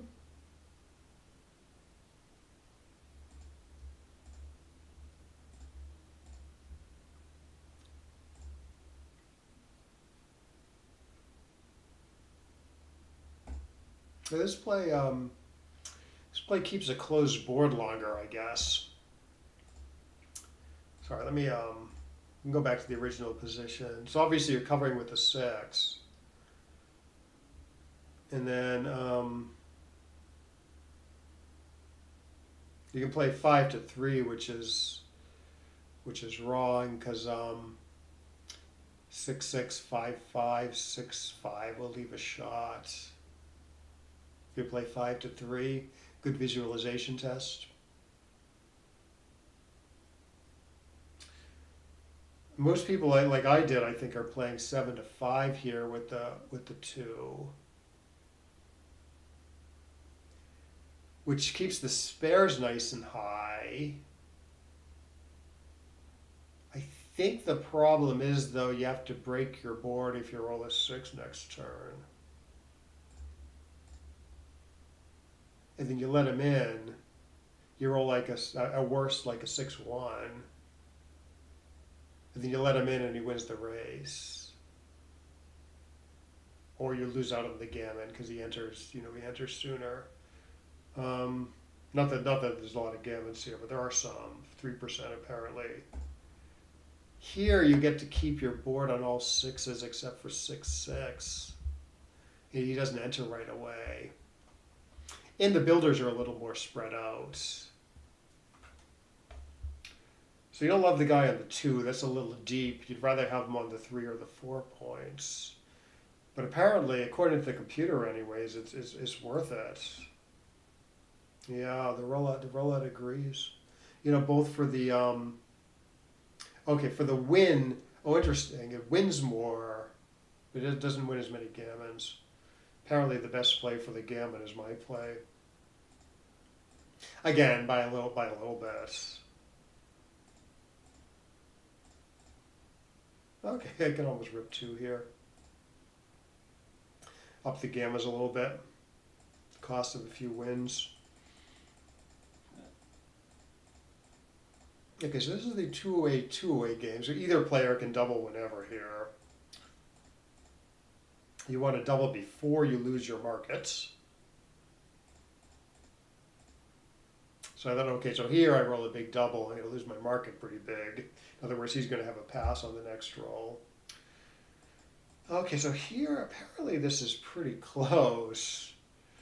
Between paying now while he has the 2 blots. You got to pay with a double shot, though. Yeah, that's what I was thinking. He's got, because this is a double shot, he's got a lot of good hidden cover numbers here. Whereas if it was a single shot, then I probably would have done something like this. Like here, for instance. But here the alternative's a little worse. In fact, second best is to pay the other way. And then do I just win? I think I just win.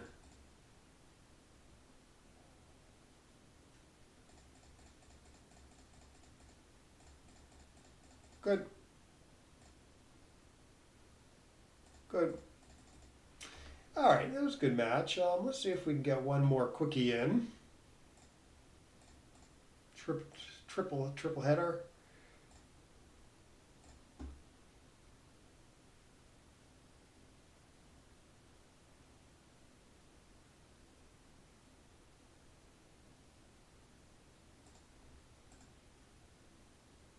Olive Acaster. I think I've played her before.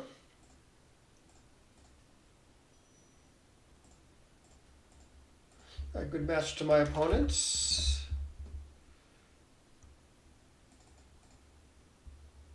I think I've seen this or something very similar before. I think with the blot in the outfield, maybe I take this attack approach. Yeah, I can cube a dance because of this blot here.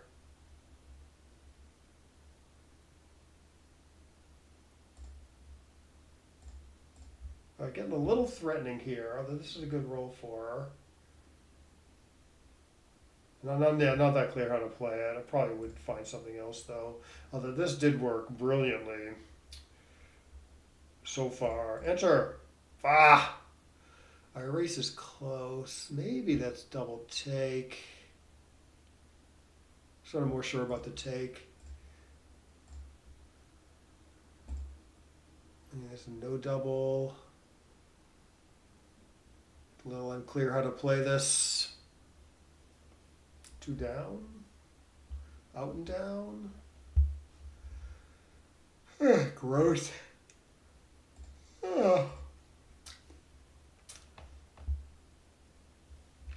Well, I'm up in the race, so maybe this is a good ace to play. Covers more of the outfield too. I mean, they're both good aces to play, right? I do want to play both 6 to 5 and 22 to 21. It's just I don't know which is more good. No, I don't know. I don't know what to do now.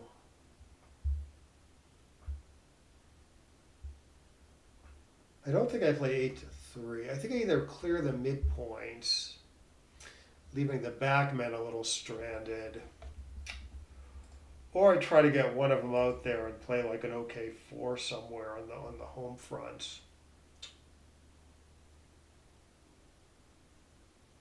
I mean, I like that it keeps the midpoint.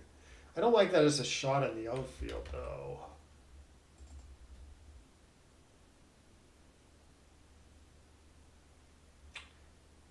Hopefully this is somewhat close.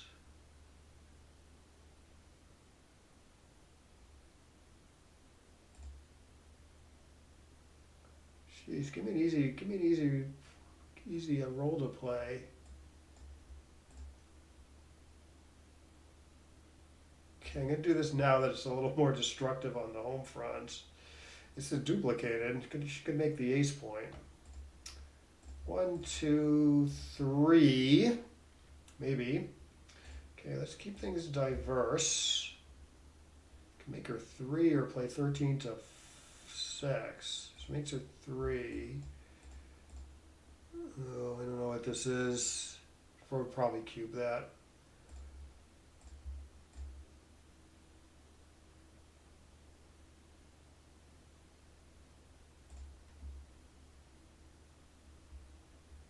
She's got a safe play, or she can just kind of go for it.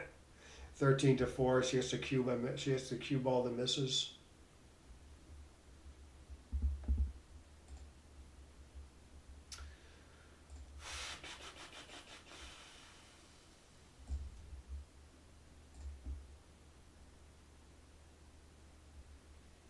I would like the same number, please.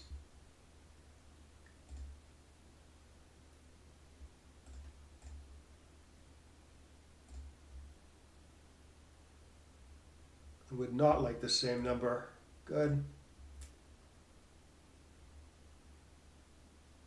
Oh, I don't know. I mean, I guess I minimize our number of like great hits. Safe hits. I guess.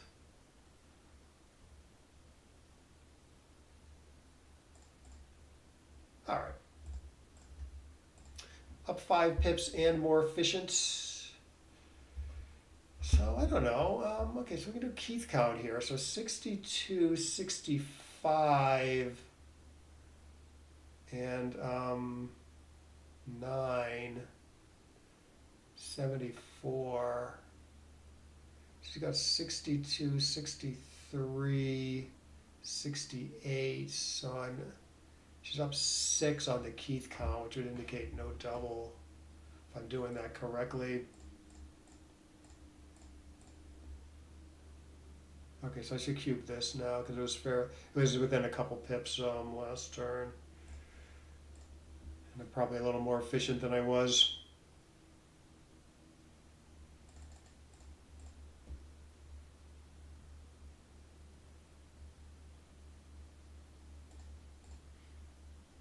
Yeah, in a real game or match with money on the line, I would have probably taken a little more time there. Maybe made sure I got the Keith count correct.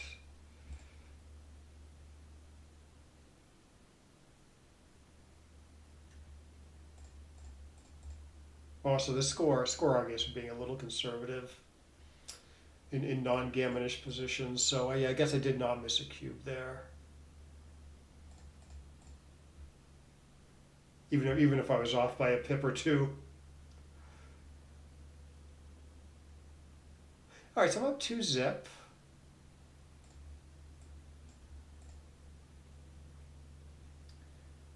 She's gonna hit me. Oh, I don't like the 23 point there. Because she's not in. You do this when you're in danger of being attacked, but you're just too stuck there. This doesn't look right. Um,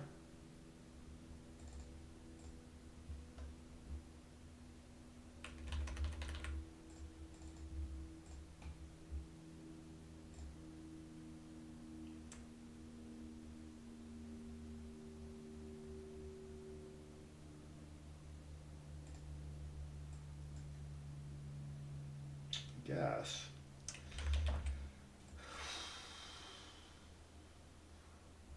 It looks like I maybe have fewer problems this way than making the 20.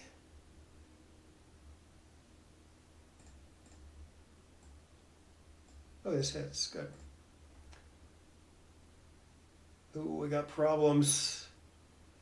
We got problems. Yeah, maybe we should take a better look at making the 20 there.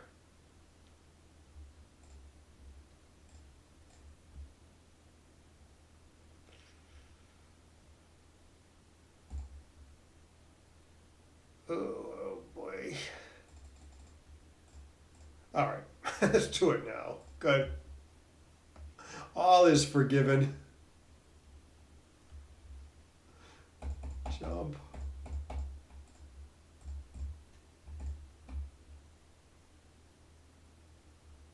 Pretty good shot. She's up in the race solidly, so this is a good play. Oh, the 6-2. 6-2 is a little better probably for distributional reasons. Obviously, you slot 3 points better than the 2 point, but the distribution is wildly better after slotting the 2 because you're in stack. You're both on stacking the heavy 6 point and keeping the spare on the 7. I'm wondering a little bit about this. I might give her some license to leave us to more safely leave a shot in the outfield. So I am gonna do this. Yeah, no, this. I don't think this is anything really.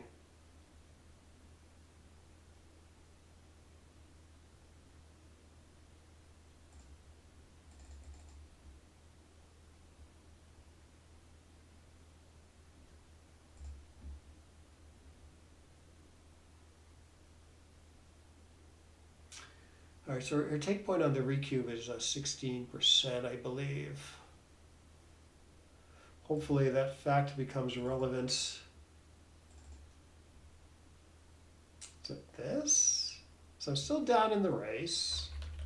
Let's start there. I don't think I want to just play one of them and give her extra hit stuff. Although it's conceivable. It really is conceivable to do this because she doesn't have that much. She doesn't have that much good attack stuff. It does keep all the way back and keep the outfield asset and get decent time here. Yeah, no, maybe that's actually good. Come to think of it, another play is to make the 14, but it doesn't really work timing wise. 17 and 10. 13 to 7. There's another idea is this, keeping all the way back with the anchor. I don't know. I kind of like keeping the midpoint for a while though. So I don't know about this because she's got attack stuff.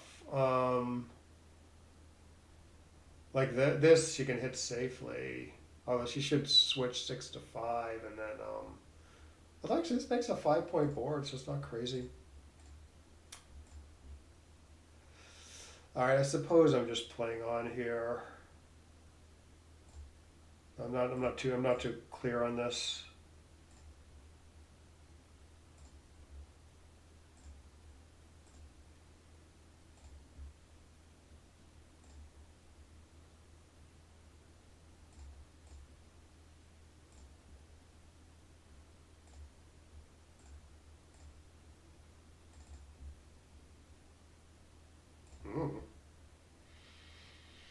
Hmm.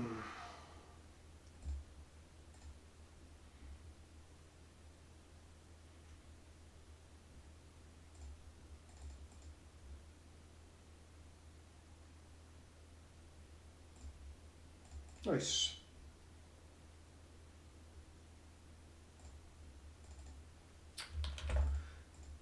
How about the right play?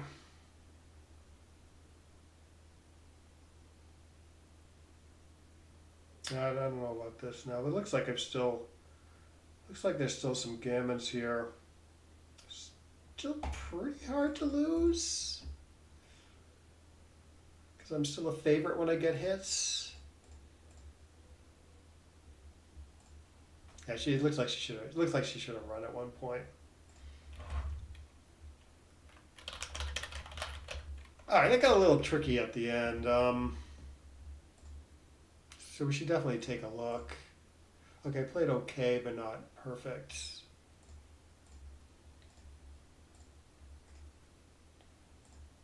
Okay, we've got me on the bottom, Ollie on the top.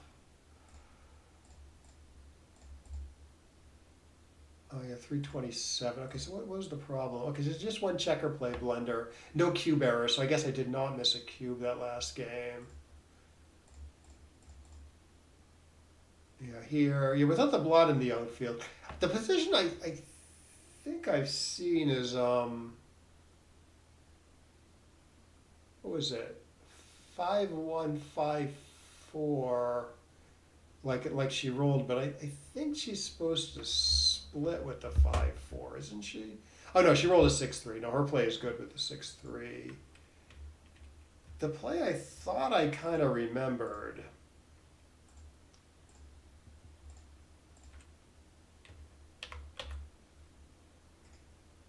What if she rolls? Okay, so I roll 5-1. She rolls 5-4 and splits, which I believe is correct. And then I roll 6-6. I believe I believe this is close between making you make the 7 and the 2 or make the 7 and the 1. I thought I remembered this being somewhat close. Yeah, this is somewhat close. So I was thinking with the blot in the outfield, I thought, okay, so now I go after her. She doesn't get a chance to anchor here if I do this play. And sort of stop my blitz entirely. So the blitz plan goes up in value. And there's this blot in the outfield I can hit. And I think I got a Cuban on the dances. Yeah. Although I guess that's probably true here also. Yeah. Anyways.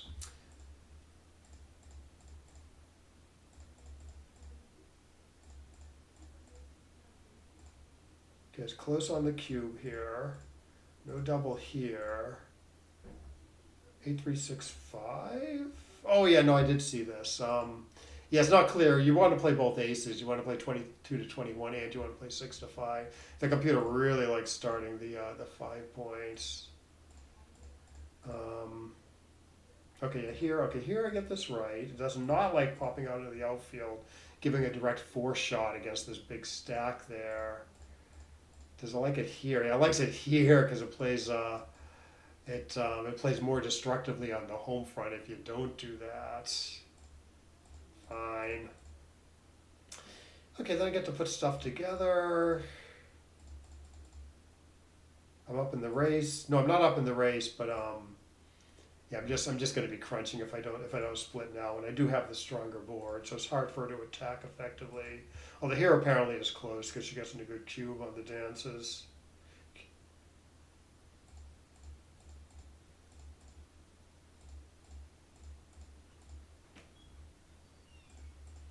Oh, 21 to 14 is wrong.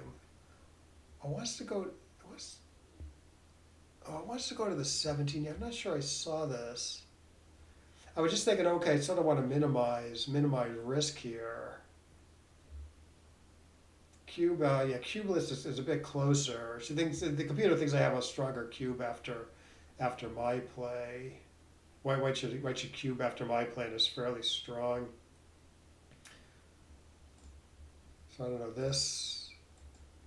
But there's other plays too where you come out to the 18, but yeah, there's my play, which really Yeah, I guess even when I get away with this, the problem is this guy is still stuck. You get away with this, it's a lot less stuck. It's more connected. Hmm. So a little, I guess, if white rolls badly, maybe it's a little harder for white to play productively than after my play. Maybe. Yeah, I don't know. It's a little diverse here too. Like 4-4-1. 4-1 sort of a bad number, except you get to point on the 24 point. Huh. Yeah, I don't know. Toughie. And then yeah, apparently coming out to here is better than my idea too. Escaping with the back man and keeping the checkers a little more connected. Yeah, and again, it wants to try to escape here.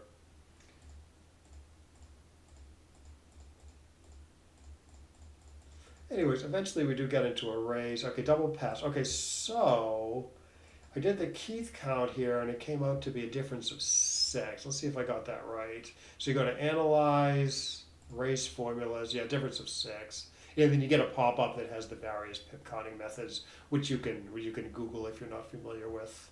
There's like Keith count, Thorpe count, Trice count, and pip count.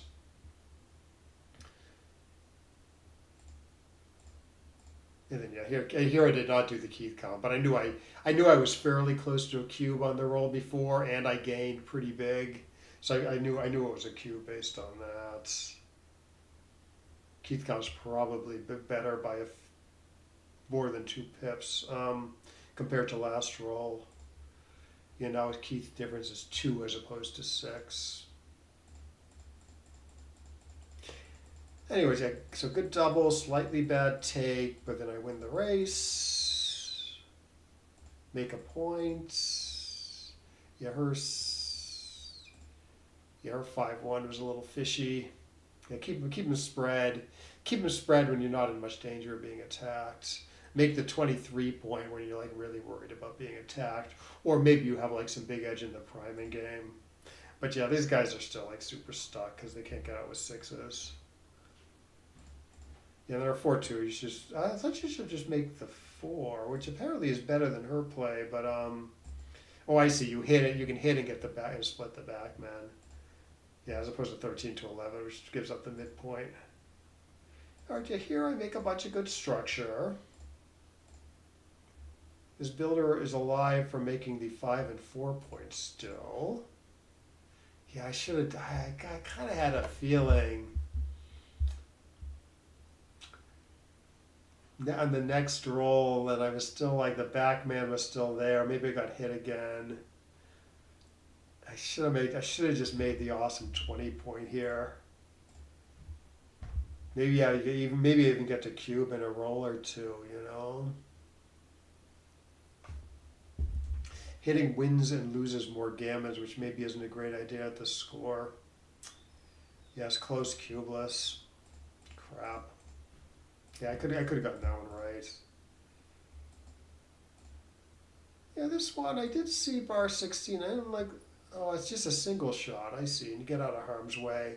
I kind of like hitting at the time, but yeah, these guys are still pretty stuck and under attack, especially if I get hit on the 4 point, which I did, but I make an anchor. Okay, here it does like this to build the good points quickly.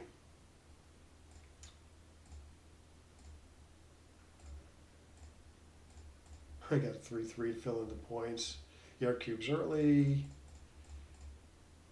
13. Oh, okay. Yeah, a bunch of close stuff here. Okay, so apparently the best play is to keep the anchor, never get attacked. Stay all the way back while down in the race this much. You have these 3 checkers to play which isn't bad. So I guess that does look pretty reasonable.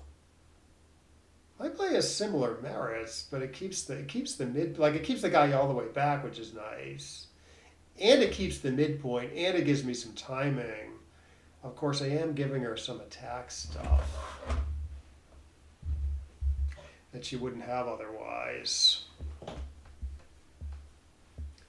And I guess there's a little less timing before I have to give something up compared to this play, right? Essentially, there's 18 pips of timing here. It's one way to look at it. You can play 18 pips before you have to give something else up, other than the 7 point. Here I got only. I'm sorry. Yeah, this is what I say. No, this is 18 pips, right? 18 pips. This is 13 pips, right? 13 pips will put these two guys on the ace point, and then I have to give something up somewhere. But anyway, she rolls out 1-1. Has sort of an interesting play decision.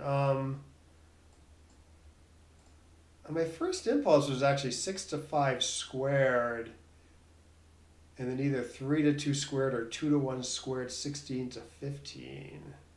But it's only a 4-point board. So she finds a different way to attack that makes a 5-point board. But it's, even when I dance, it's not always easy to clean this up. I see. So the computer wants to just say, don't do any of that, and just make progress in the outfield while up in the race. All right, yeah, I don't know about this one. But anyways, I get lucky. And then I run, and then I guess what's this cube action here? Okay, so it's too good, but not a huge pass at the score.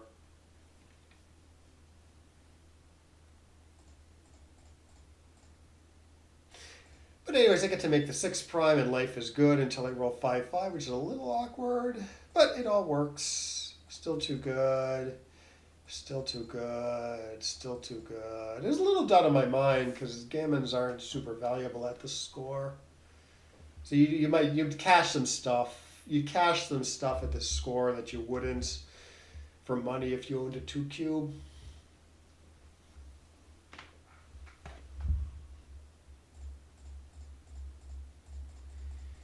But I'd bring home the gammon. All right, well, those are 3 like pretty decent matches. Yeah, I played a 4, a 3 something, and a 1 something.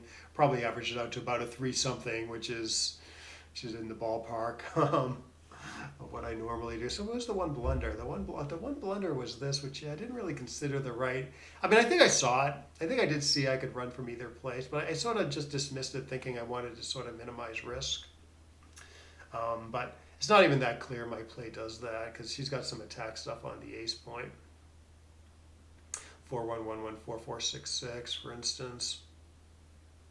If I run out 21-14, I guess there's a little less of that stuff. If I play 24-17, of course I get hit in the outfield more. Not that much more though. Anyways, and again, I think the upcoming cube magnifies the equity difference here. So positionally, it's not such a big, it's not such a huge oversight. Anyways, okay, well I'm gonna take off now, but thanks for watching. I hope you got something